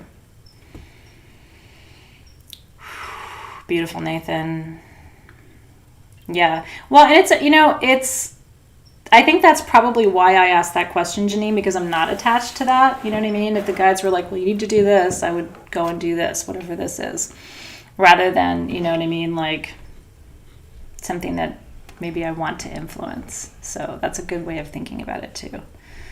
Saya said, my intention is to get out of the way so my gifts can grow. It's a beautiful one. My publisher didn't think people would be interested in my personal blessings. My publisher's a big publisher. You know, my publisher published Judy Hall. So I wrote whatever they wanted for the first 2 books. I let them pick. And for the 3rd book, I was like, now I'm doing what I want. I got all diva at the end. Yeah, love that. Vanya says, I would love to feel clearly my soul's path. That's beautiful. Yeah, and you can use mine too. What do you need to, see, understand, do, serve? Who do you need to serve, right?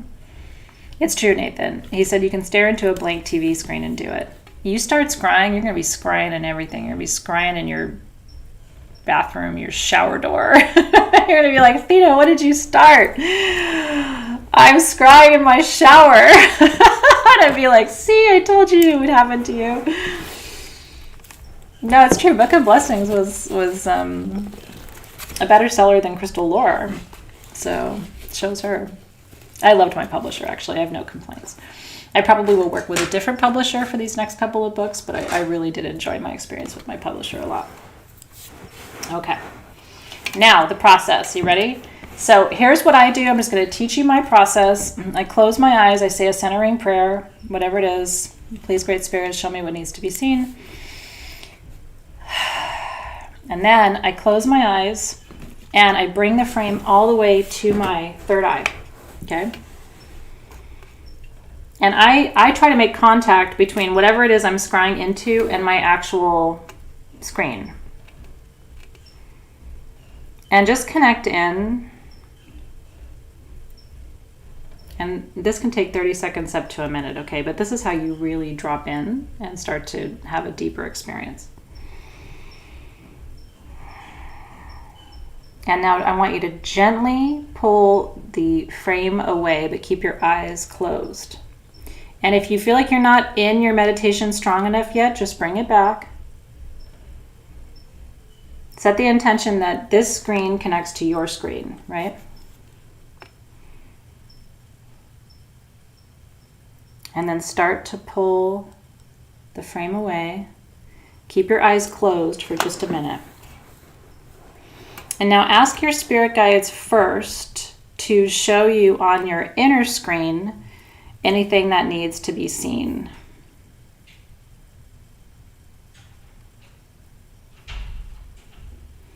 And remember that this is something that takes practice over time. So at first you might not see anything, and then you'll start to see shadows. You might see something sort of move across your vision. There could be little things happening in the peripheral vision. If you're not clairvoyant, this takes practice and exercise. And then I gently open my eyes, not all the way, not crazy fast, just gently open my eyes. And what I do is I start to look at the four corners of the frame. So I'm doing this with you as I teach you, okay? So I just start to look at the four corners of the frame. And I try not to blink because you actually want your vision to fall soft. So the heavier your eyes become, usually the more accurate it is what you see. And if you're seeing too much of you, then take yourself out of the picture and hold the frame down. So try to keep yourself out of the frame, but keep it close enough where you can really see. And then just let your vision fall soft and see what comes. Sometimes I actually feel like I'm diving into the frame too. It's almost like a pool of water that you feel like you're diving into. And what will sometimes come to me is memories. And just pay attention to anything that comes. A message, a word in your mind, a memory, a little bit of like a darker patch there. Pay attention. Let yourself dive into those little places and spaces too, if that feels right. And then you can let your vision go into the center. And again, just the less you blink, in my experience, it helps to soften you a little bit so that your vision is a little less focused. And let yourself get mesmerized for a minute. I'm going to be quiet for a minute, and I want you to dive in a little bit and see what you see.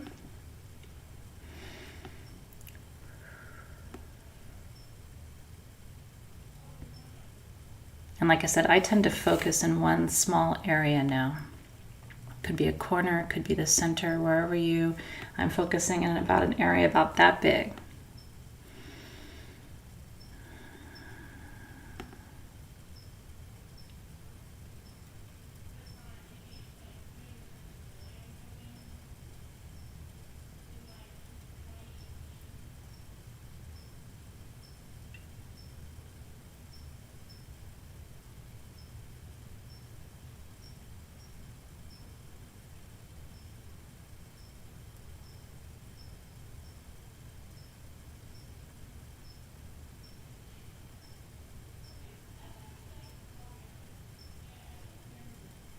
That's taking me into a very specific place.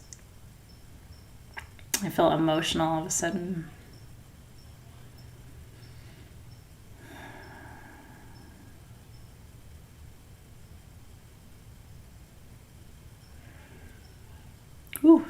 didn't expect to have like such an emotional experience.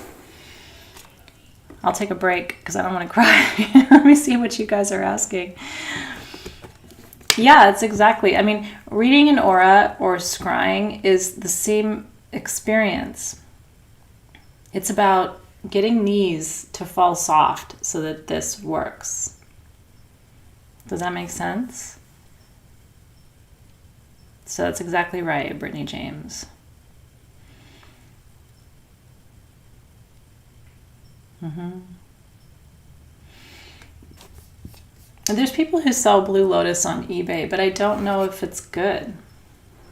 So I would direct you to eBay for Blue Lotus, but I just can't verify it for you. But there's quite a few people with beautiful Blue Lotus on eBay, beautiful flowers and beautiful all kinds of things. I just don't know the quality of it. So I actually see, so I start to see like wisps and shapes and stuff, and then I start to hear and feel and sense from my guides. So it starts out as something that I see in my scrying mirror, and then I start hearing, and then I start feeling. So my other psychic gifts get activated. Does that make sense? Now, if you want to take this to the next level, if you have your candle, this is a good one for you to burn because of the buchu in it.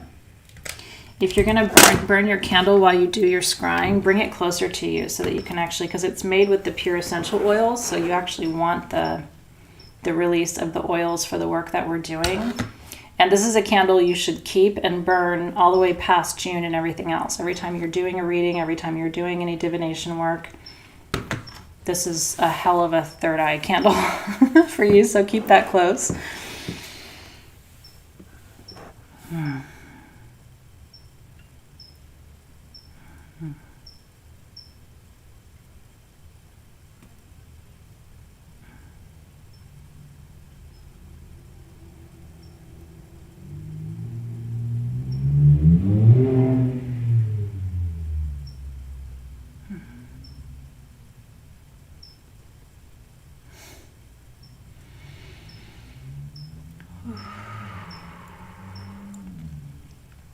It's a great question from Susan. She asks, how do people scry in a crystal ball if you need a black screen? We're doing it the super traditional way, Susan, but you can scry in anything. That's why I was saying you can scry in your shower door. You can scry, like I was saying earlier tonight, Susan, Zoe used to have a tutoring class, and there was a glass wall thing outside the building, and I used to go stand there and scry while she was in class, like a crazy lady. So once you get good at this, you can scry in anything.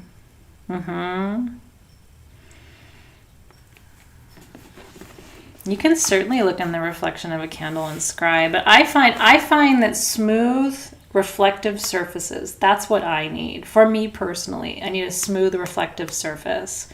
So it can be a glass surface, a mirrored surface, it can be a crystal ball, it can be an obsidian sphere. Like I said, I have an obsidian generator out in the back that, like, it's crazy town for scrying. So, you know, Lexus is scrying with a labradorite sphere. I love it. It's interesting, isn't it? And I'll tell you something, it's very good practice for you. The more you do it, the better you'll get at it, and it's very relaxing. It's very healing, actually, to scry. And then you can start saying, show me this, or show me that. Show me what I need to know about my kids. Show me what I need to know about my relationship. Show me what I need to know about my work. Show me what I need to know about this planet. Show me what I need to know about, you know, how to support my friend Joe or whatever. You know, like whatever you need to ask, you can keep asking. So Bonnie, here's the thing, if you get caught up in something like a reflection, look somewhere else. This is what I'm saying. The corners are often my best friends, because in the middle you're going to see stuff, right? But if you go to the corners, you're not likely to see as much. So go to the corners and start experimenting there. And I will bring my attention to a very small spot.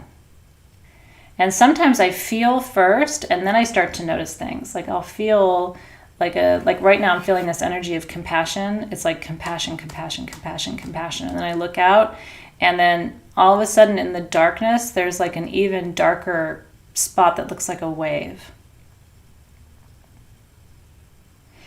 It's actually really sweet. So what's coming up for me is...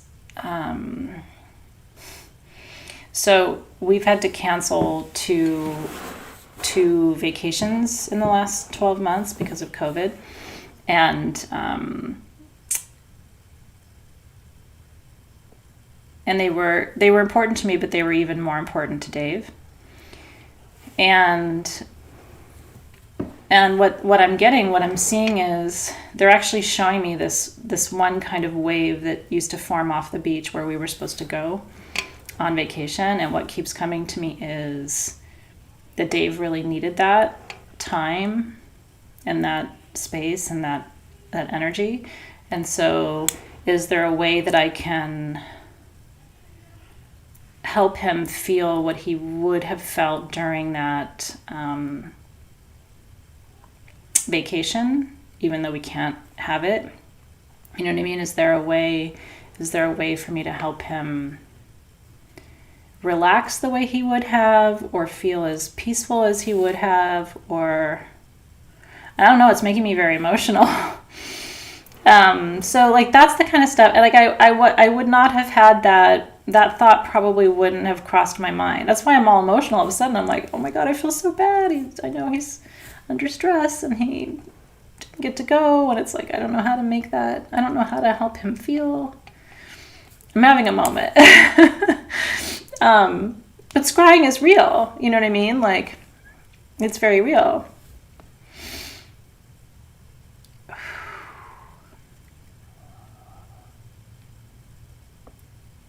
It is kind of deep. That's why I'm like, here, distract me. Let's talk about what you're looking at.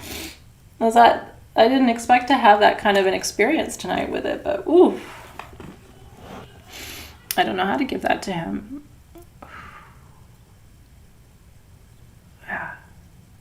Isn't that something? I will. No, seriously, after class tonight, I'm gonna ask him what I can do to... Obviously, he needs it, so I'm gonna ask him what I can do, because obviously we can't go on a vacation this year, so I don't know how to make that for him. Okay. So, when you're done, take a moment and give thanks for the vision. I can do a staycation, but I don't really have that beach situation that he would like to have. Is it okay if your eyes cross when you're scrying? I think so. I think it's okay. Your vision's going to go soft, and it might feel like your eyes are crossing, and maybe they are, maybe they're not. Yeah, I know. Maybe I need to take him down to Hermosa Beach or something. It's not fancy, but we get him in the water maybe. He has a Pisces moon, so I think that water is very important to him.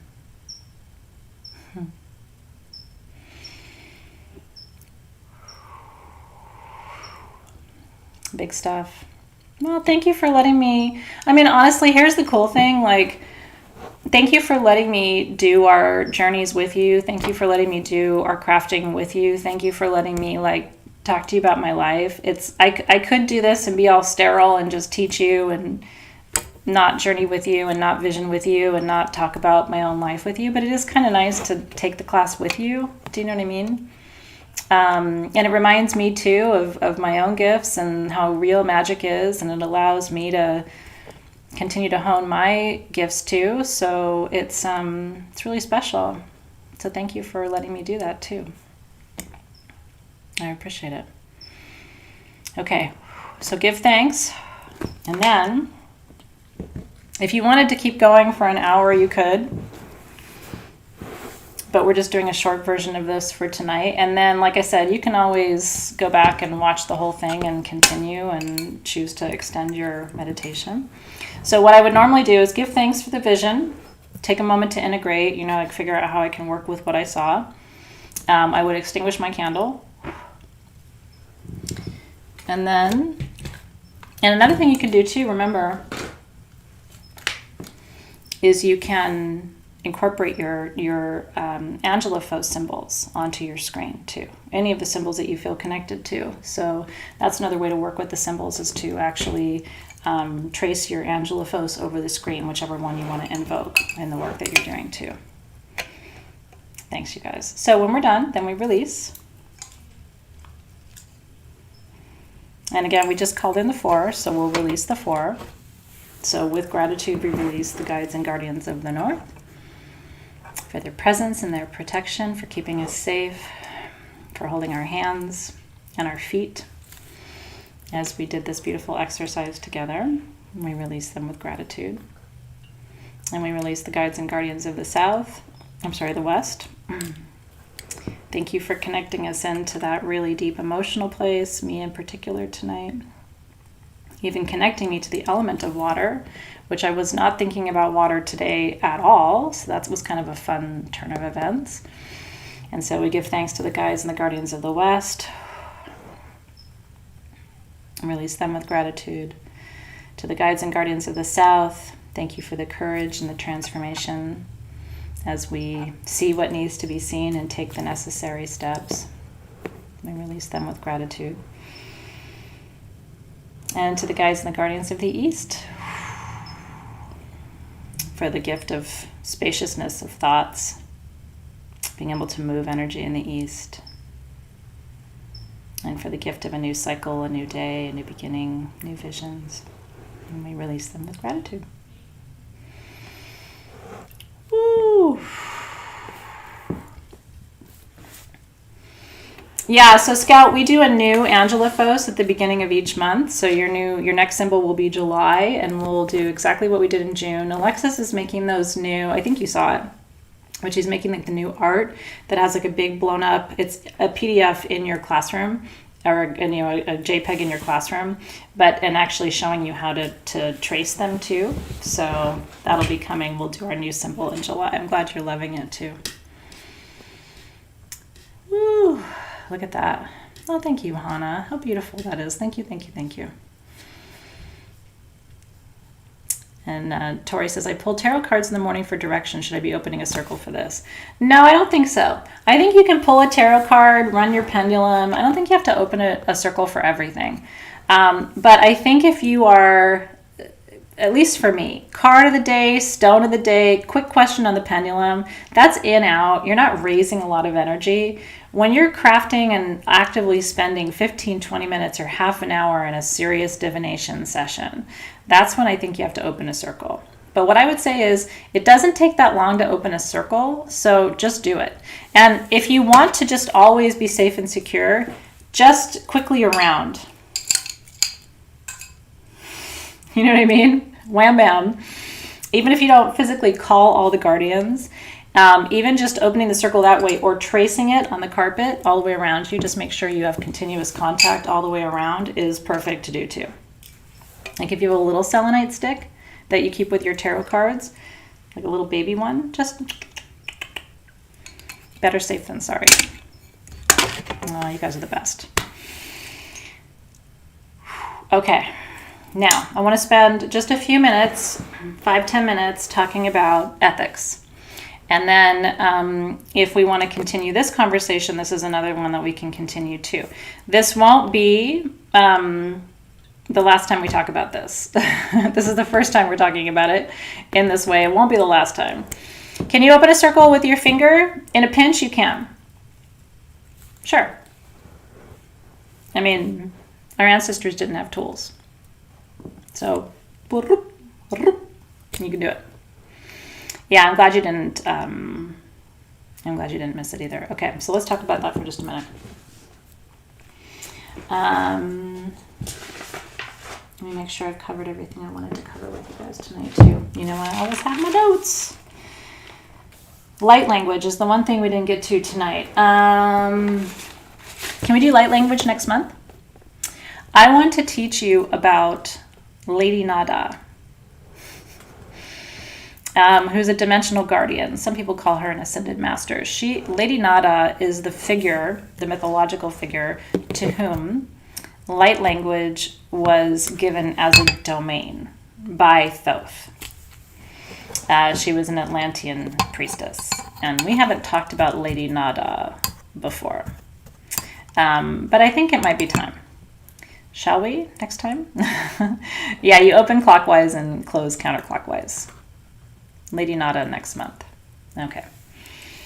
So here's my upshot on the ethics of psychic and intuitive work, and then we can go from there. And like I said, this is just like Athena's 2 cents. This is not hard and fast rules.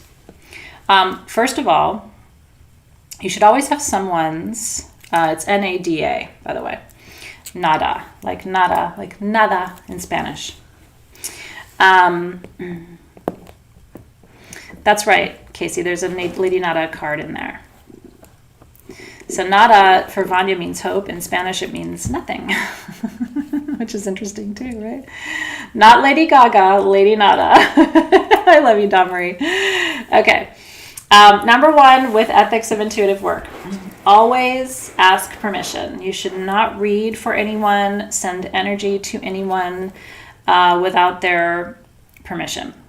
You should not send Reiki to anyone without their permission.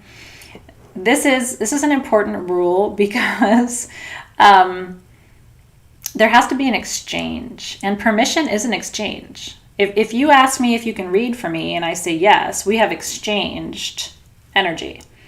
If you just start reading for me and I didn't ask you to, I didn't give you permission to, there has been no exchange. Does that make sense? So the number 1 rule for me is there always has to be an exchange. Now, some people think of that as payment. The herb in the candle is Buchu, B-U-C-H-U, by the way. Spiritual consent. Thank you for that, Casey. There has to be consent, right? And by the way, no means no. Just like in sex, no means no in sex. No means no in energetic work too. If you say, hey, can I send you Reiki? And the person is like, oh, it's okay. Saying like, oh, it's free. If they say no, it's no, right? So Reiki is, for those of you who are new, Reiki is a series of symbols, energetic symbols, that connect you to a universal life force energy. It's very healing. It's very powerful. It's very real, but it also requires energetic exchange. Okay. All energy work you do should be for you. You should not do energy work. I always say this, but it's not okay to change or alter someone's will or try to influence it, or exert pressure upon it energetically. And part of that is, that's right, you really can influence other people's will with magic, and you don't want to do that. The energetic repercussions of that are quite serious. I have had moments where I've wondered if it's okay for people to do live readings and channelings and stuff into the Facebook group that we're in. Sometimes I've had misgivings. On the one hand, I love it because I love seeing you guys cultivate your gifts and share them with each other. I think it's really beautiful. And I think most people who are doing it have really good intentions. I haven't really witnessed somebody doing it where I was like, I don't think the intentions are good. So I tend not to want to block the flow or the learning. On the other hand, if you go into a Facebook group and someone is channeling, you're there, right? You're on the receiving end of that. And so one of the things I'm going to tell you is if you go into a group or a space, whether it's ours or anybody else's, and there's a video or there's some channeling or there's some work happening and you don't feel connected to it, scroll past it. You know what I mean? You don't have to sit and watch and receive if it's something that you don't feel connected to, it's not resonating with you. You're not going to hurt anybody's feelings. Do you know what I mean? This is, by the way, no, I'm not going to stop it, Jennifer Navarro, but I do want to caution people because not everybody resonates with it potentially. And we want to make sure that people don't people have a good energetic experience. Does that make sense? Now, I will tell you my personal take. I don't allow people to read for me. There's one person on the planet that I go to for readings, and I've been going to her since I was 20. And other than that, I don't have any readings done. It is an absolute cardinal rule for me. And that is from my spirit guides. I am not telling you what to do, and I'm just teaching you my way, because a lot of people ask me, how do you do what you do? How do you stay safe? How do you stay protected? I don't authorize people to enter my energy field. It is a categorical rule, because what I found is it's a slippery slope. One person gets in, then another person gets in, and then another person gets in, and all of a sudden it's harder to close up the boundaries. Do you know what I'm saying? Now, I think readings are a beautiful thing, and if you feel called to do a reading with someone or to do a reading for someone and there's consent on both sides, have at it. It's just my personal policy that I don't allow it. But that's between me and my spirit guides and what has always felt right and accurate for me. Okay?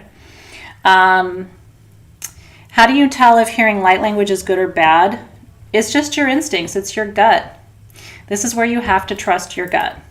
And I have seen some light language, honestly, that didn't feel like it was from source. So that's why you have to be careful. Remember that the devil can quote the scripture, right? So, and that was what my grandma always said, because my grandma was always like, just because you hear the Bible, it ain't God necessarily, right? The devil knows the Bible better than God does. That's what my grandma used to tell me.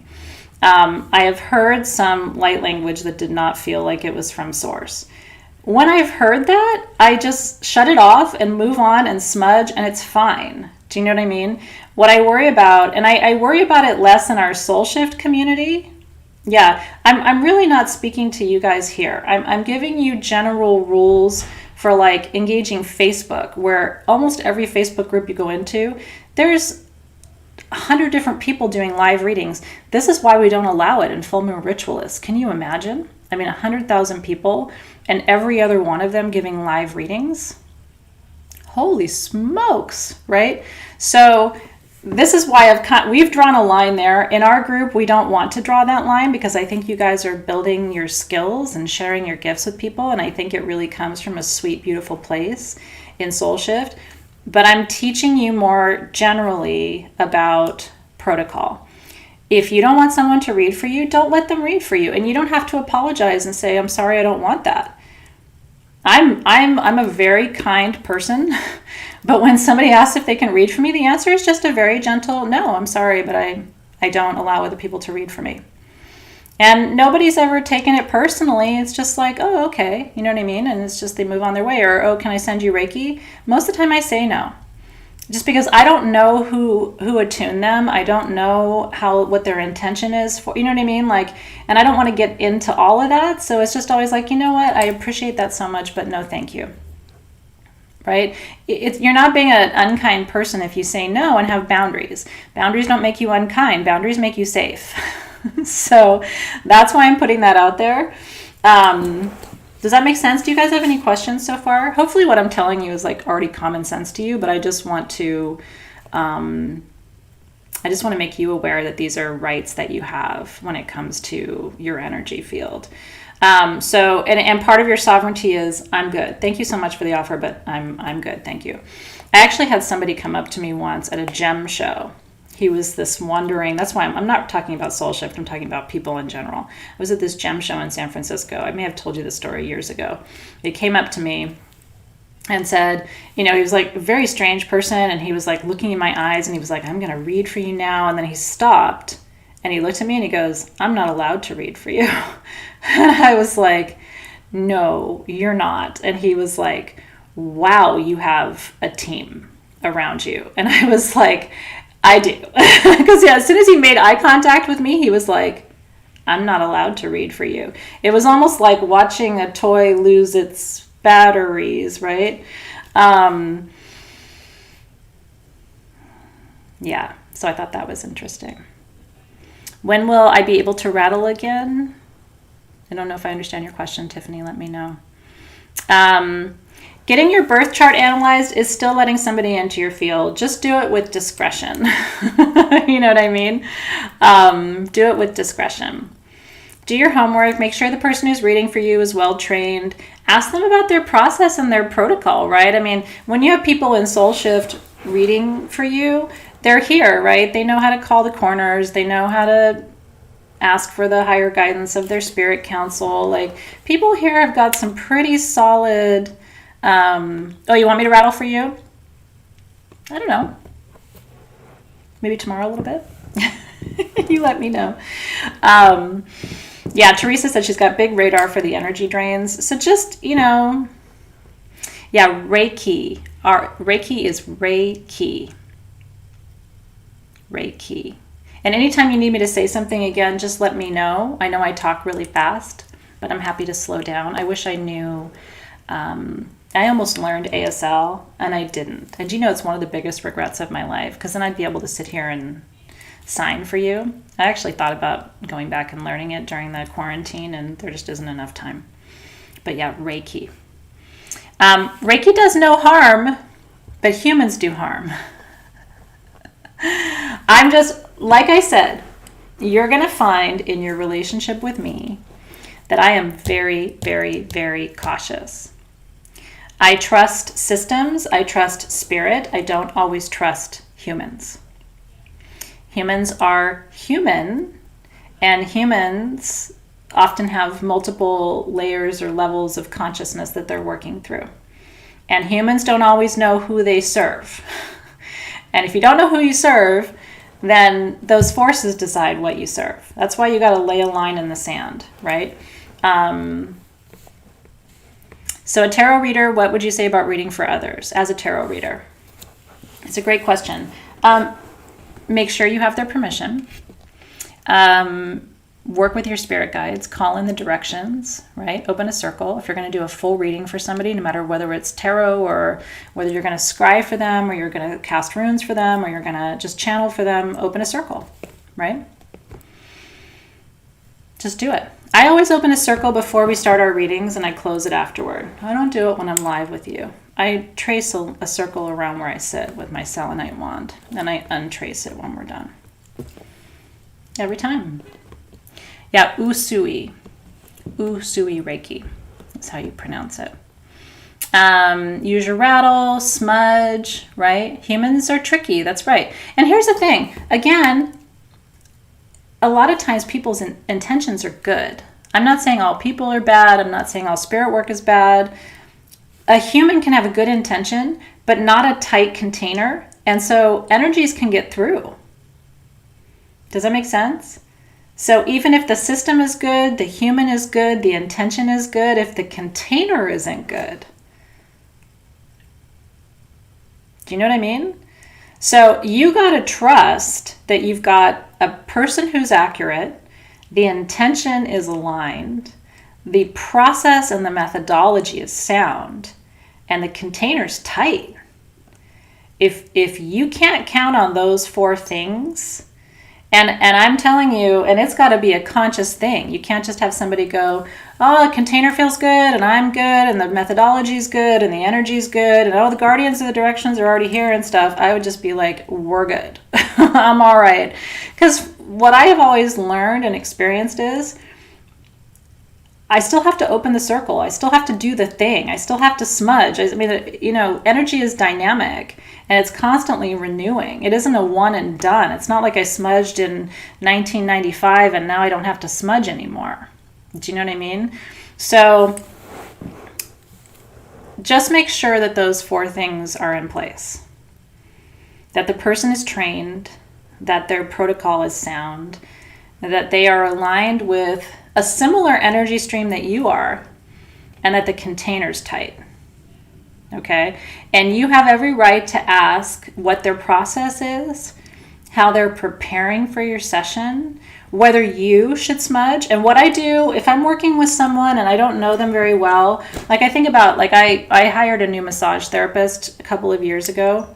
I obviously haven't worked with her in a long time because of quarantine, and I hardly ever get a massage anyway. But I consider body work to be ceremonial. And so when I was interviewing her, I'm like, So you got to know, like, I open a circle before body work.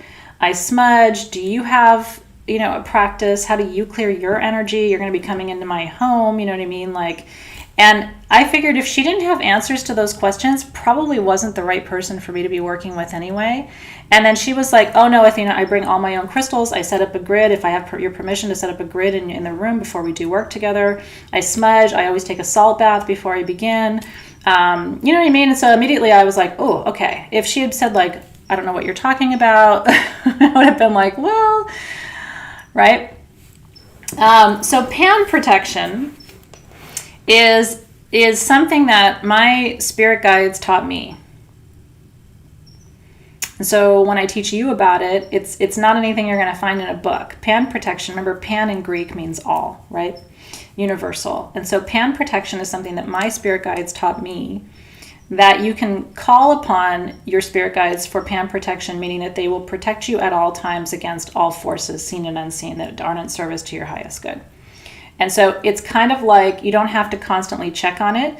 The only problem with pan protection is sometimes it's too much. It can actually keep people, situations, energies away from you that maybe would be helpful for your learning. So you got to decide, do you want that on all the time, or do you want to kind of have a little bit more human control in your experiences? It's up to you. Wow, Lisa said, I found myself to be so open I allowed a woman to rip me off $500 in attaining my Reiki Master certificate. That's awful. Is there anything you can do about that? Gosh, I hope that person isn't practicing anymore. That makes me very discouraged, I have to say. So Melissa asks, what do you do if you asked for a card and you don't really know the person and the card did not resonate with you? I just wouldn't do that again. You know what I mean? If you don't know the person and you don't really know the situation and you don't know their process or their protocol and they pulled a card for you and it doesn't resonate with you at all, I don't know that that's useful information for you. And my thing is, now you've let that person into your energy field, and for what? Right? So make sure you resonate with the person, that you understand their process, that you're aligned in your methodology and your thinking. And then the wisdom is probably going to be more aligned with you in general anyway. Jennifer asks, so my question is, when the guides come through without my calling them forward, is the land being sacred and protected good enough to let me lean in, or should I get up and get tools to smudge? I mean, you know how I roll. It's just, I'm really cautious though. So I would say if you don't feel like you need to get up and get your tools and do the whole thing, then don't. But I mean, in that position, I would probably get up and get my tools and smudge. You know what I mean? And if I'm reading somewhere new or different, I always ask permission to be in that space too. And I use my pendulum, like, do I have permission to read here, right? Do I have permission to read for this person? Do I have permission to be in the space, kind of thing? And use your pendulum for that. Yeah, Randy says, I'm a Reiki master, very picky about who can work on me. I have a whole process before working. See, Randy, I mean, this is exactly what I'm talking about. And in cases like that, it's like you just have so much faith, right? Like Randy knows herself, who can work, how she can work, all those things. And I think that's exactly what you need. That's right. And same with massage therapy, Elisa. I just think it's all relevant, right? Lisa Cunningham, that really sucks. I'm really sorry that happened to you. It really does make you lose faith in the whole shebang, I'm really sorry that happened. You might be too protected, but then I probably am too. But I do big work with a lot of people, so I have to be. I've had people direct some pretty fucked up shit my way. And I have literally been shown in Journey how it comes, it stops, it turns around, and it goes back. But that's also my prayer. Any energy that comes to me that's not in service to my highest good, I return it to its sender in the original form in which it was sent, with the original intention with which it was sent. Amen, aho, and so it is. So if something's coming at me and it's not for my highest good, I hope it's good for them, because I turn it around and send it right back to them. Original form, original intention with which it was sent and in which it was sent. So if it was great energy coming, they're going to get great energy back. If it was funk, that's funk going right back. And then I'm clean because I didn't send anything bad to them. I just sent them their own energy back. And then later, you hear things and you're just like, well, I mean, I wish you would have sent something good. I can't control what you sent, but I can control whether I receive it. And that's magic, do you know? Let's see if there's any other questions. Yeah, you just got to be careful. How do I feel about people in a chat? Where is that? Sorry, the chat like jumps and then I have a hard time getting back.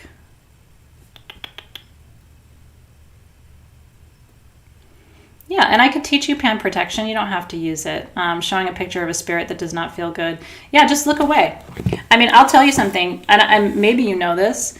The public Facebook groups for Sage Goddess are monitored almost around the clock. And even if it's a weird picture or the energy of it doesn't feel good, we take it right down. It's not worth it for people's energy fields to be bombarded like that, right? You can call in pan protection for all of your timelines. That's right. That's right. Emily said, you also have the right not to work on someone as a practitioner. You sure do. You go into a room, the energy's not right. Bye. And you don't have to explain yourself, right?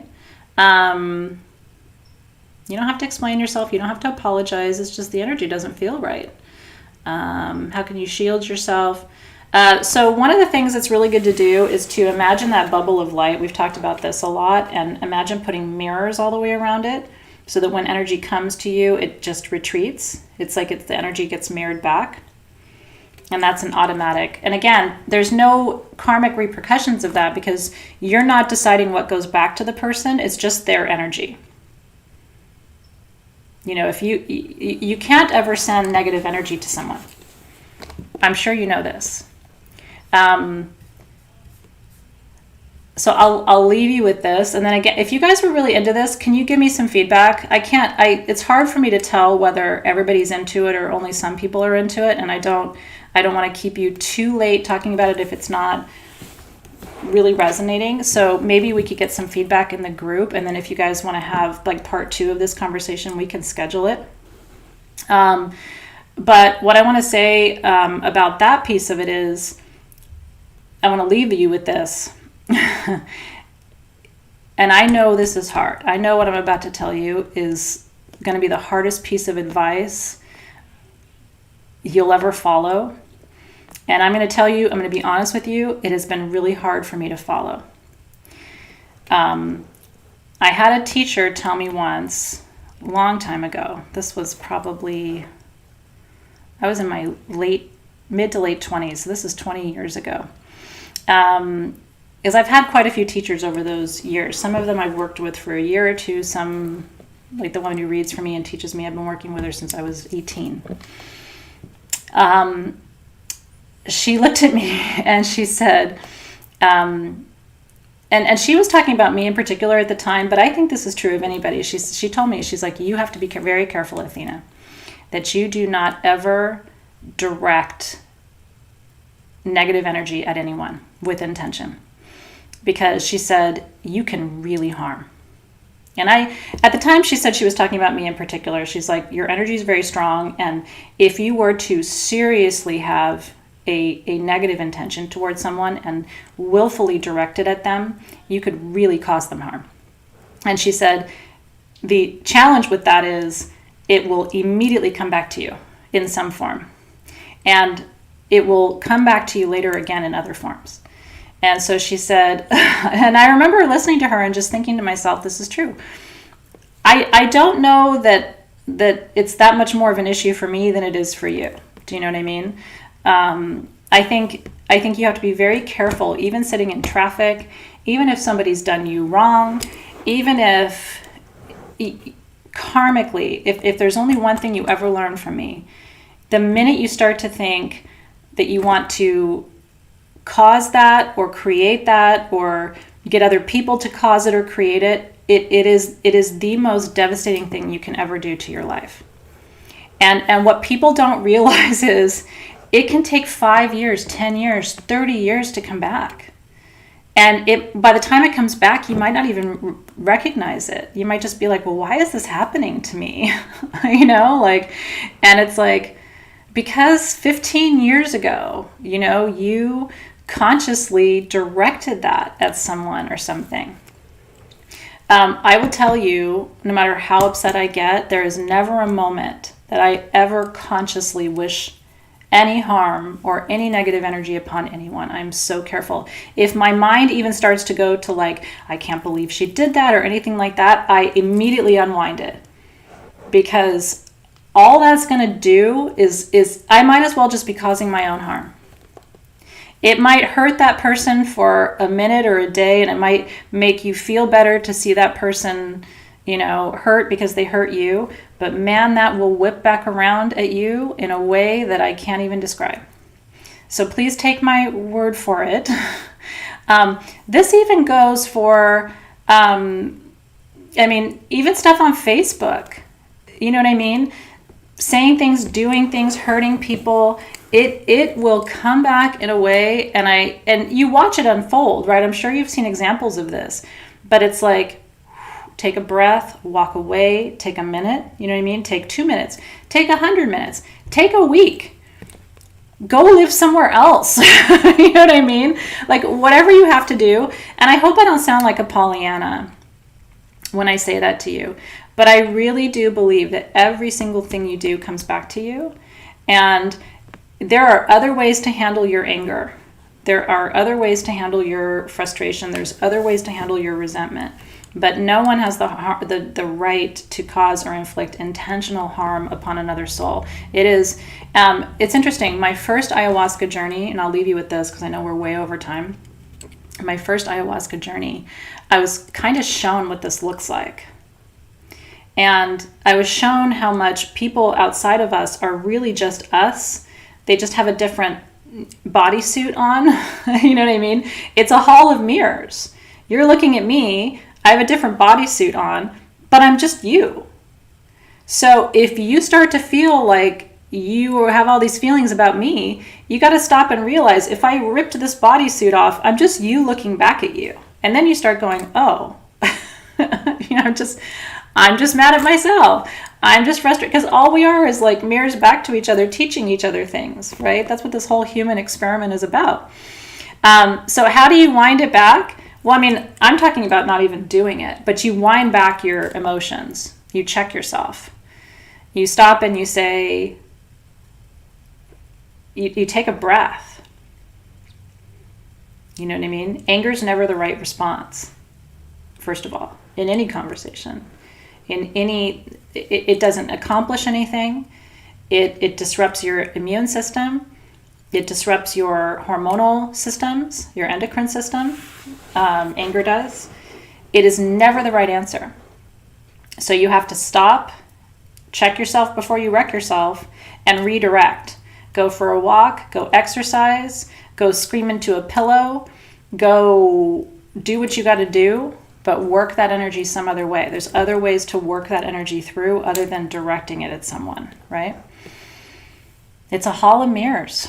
And when you're on the other side of the veil, you can see it. It's much clearer there. And then all of a sudden you're like, really? That's what this whole thing is? This whole thing is just, people look like they're not you, but it's all one spirit.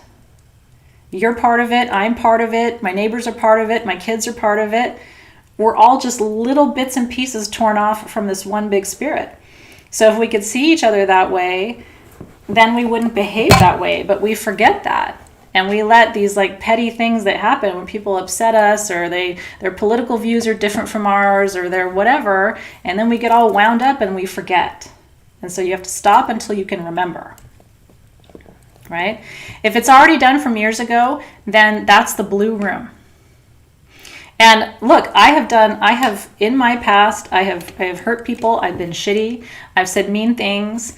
I'm human too, right? And so, not in my magical years, you know what I mean? Even when I've been on the receiving end of stuff, I've been very careful not to send it back, right? In my magical years, I've been much more careful. But when we're young and when we're learning, we do all kinds of shit, right? We get angry, we yell, we scream, we call people names, we talk behind their back, we say shitty things, right? And so you have to ask for forgiveness. You have to apologize. You have to call that energy back. and neutralize it. And that's what the blue room is for. You can call in their higher self and your higher self and let the higher selves have that communication. In the blue room, you can do whether someone's living or dead. Doesn't matter if they're alive. Doesn't matter whether they're in the spirit world, right? So we all have done stuff, but now you know better. So you can't go out there and behave that way because it all comes back to you. It just all comes back to you. So the blue room is before your time, okay? But I'm going to re-record it. And I think now might be a really good time to re-record it, actually. So the blue room is where you take stuff that you can't resolve. It's too big, it's too heavy, it's with someone who isn't alive anymore, it's with someone who you think would never forgive you. It's with someone you think you would never forgive. It's with someone, it can be, you can take energies into the blue room, people into the blue room, situations into the blue room, but it's higher self to higher self. And then the rule with the blue room is you don't actually go in. And the other rule with the blue room is you invite the higher self of the person you had conflict with, and if they decline, you can't force them. Does that make sense? The original one is on YouTube. That's right. In an old classroom page. But I would rather re-record it for you, unless you want the old one. I can have Alexis and Claire try and find the old one. Take it to the blue room. I usually do it before bed. And that's true. Michelle Quintana remembers you can't be attached to the outcome. So you don't go into the blue room, only your higher self does. You don't get to be there. You don't get to know what happens. But I will tell you something. How do you know, Crystal? You ready? When I have thought I was in really crazy situations that would never get resolved, it's amazing because you take the energy to the blue room and it works itself out in the material. I have seen relationships change, dynamics change. You can take your boss's higher self in there and talk about problems at work. It's very powerful. Carol's done it. Sharon says she waits in the hallway. No, you have to have their permission, Emery. This is what I'm saying. You have to ask their permission of their higher self to join you. And if they say no, you can't force it, right? This goes back to everything I've been saying. You have to have permission. And so your higher self invites the higher self of the other person to come in. If they decline, there's no forcing. They usually don't decline because here's the news flash, everybody. Everybody's here to heal. Everybody's here to do their work. You're here to do your work. I'm here to do my work. My neighbor's here to do his work. Everybody wants to do this work. And so when there's someone who steps forward, and you use your pendulum to verify. You ask, Sandy. I usually smudge, open a circle, use my pendulum, invite the person by name and their higher self. The higher self is the one who intervenes. I invite my higher self in.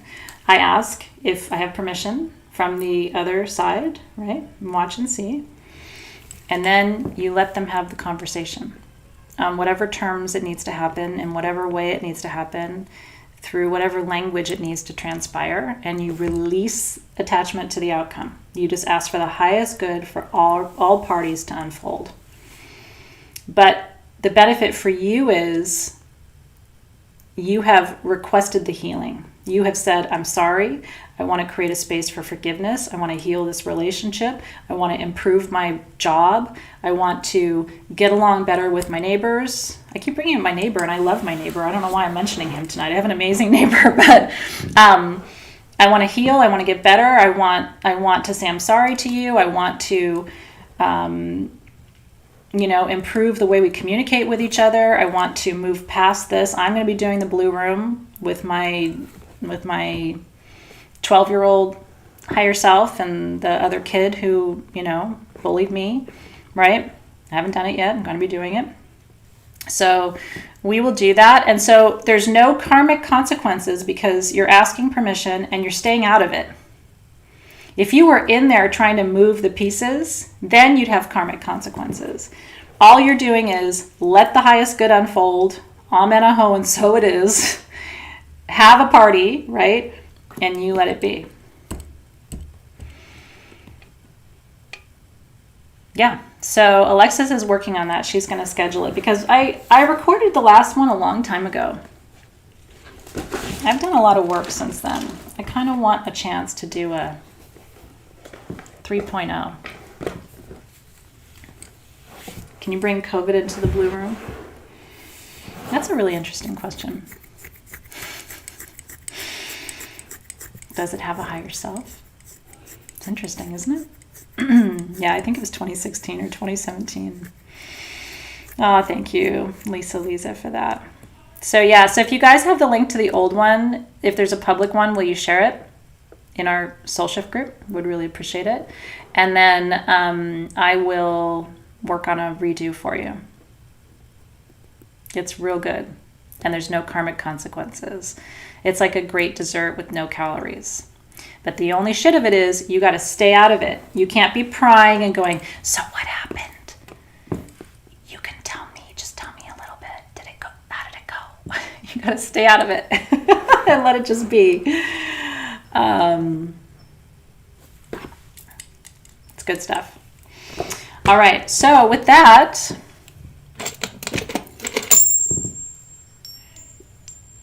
session 4 of June is complete. Our work on intuition wraps tonight, except for our little super juice incense we're going to work on. Thank you all for being here. We love you too. Thank you, Saya, for being there. And look at how you all sweet you all are in the feed to each other too. It just really makes my heart sing. It really does. You guys are so incredible to me and to each other too. Yeah, I really appreciate it. Yeah, so, and Christine says she doesn't know if she wants to do the blue room. You may not need it. There's no harm in it, is the nice thing about it, but you may not need it. Maybe you've found other ways to reconcile. So you don't need it, which is fine too. Not everything is your work, you know? I have really good students. You guys are the best students I've ever had. It's really true. This year's Soul Shift community blows my mind. And so that's why I'm always cautious too. Like, I teach you my way, but if you have another way, you should follow your intuition and learn from each other too. I'm not the only voice in the room. So, you know, you take what resonates and you leave the rest. And I think that's how you should approach your life anyway, right? Who really has all the answers for you? If they do, or they think they do, they're probably not a good teacher. You know what I mean? Most good teachers would say, this is all, I just know me, you know what I mean? So here's what I do, take it or leave it. If you have questions, let me know. If other people have other perspectives, that's great. There should be some humility in the mix. So thank you for being as good as you are. You're getting emotional because you know it's true. You guys have it. You have it on lock. Okay. The only other thing I wanted to tell you, I wanted to remind you about Night Queen perfume. There's still some left if you wanted to get some today. People certainly had their way with it. It's optional. It's just really beautiful and it's special. I haven't made a lot of perfumes since the quarantine because it's hard for me to get ingredients. This is one I blended at home. It's got these really fun old school Sage Goddess blends that I saved from the San Francisco days that have been marinating in my magic room since 2013, actually the end of 2012. So there's some good stuff in there. It's definitely a cycle perfume. And I'm not going to remake it because it was ridiculously expensive to make, and I don't have any more of the SG Night Queen and Belladonna blends, so I won't be able to remake it from that perspective. So if you wanted that, I don't know if there's any left, but there was a little bit before we started. So don't forget that, and have a beautiful rest of your evening. So I'm going to see you at 4 p.m. tomorrow, yeah? Let me double check the time for your coaching session. Tomorrow it is at 3 p.m. 3 to 4 p.m. is our Soul Shift coaching and debrief session. So I'm going through your questions tonight. I'm actually going to start prepping with some tea this evening, and I'll be finishing my prep tomorrow. My shirt says, do no harm, but take no shit. Which is my favorite mantra. Yeah, so 3 p.m. Pacific time tomorrow. I will see you. No pendulum updates yet, but I will let you know as soon as they are coming. The pendulums.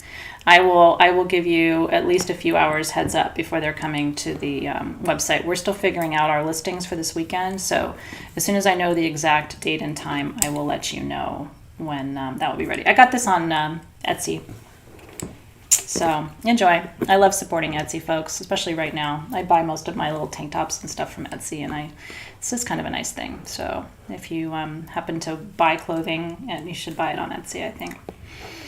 Isn't it fun? Yeah, go get it. Go get it on Etsy. I'll go back in my orders and grab the link and post it in the Facebook group so you can find it. So I think we all need this shirt. Yeah, I'll give you some notice. I'll try to give you at least the night before they're going to go live so that you can be prepped. All right, you guys. And monk rings too. I see you, Hydro Nikki. I'm all over that for you too.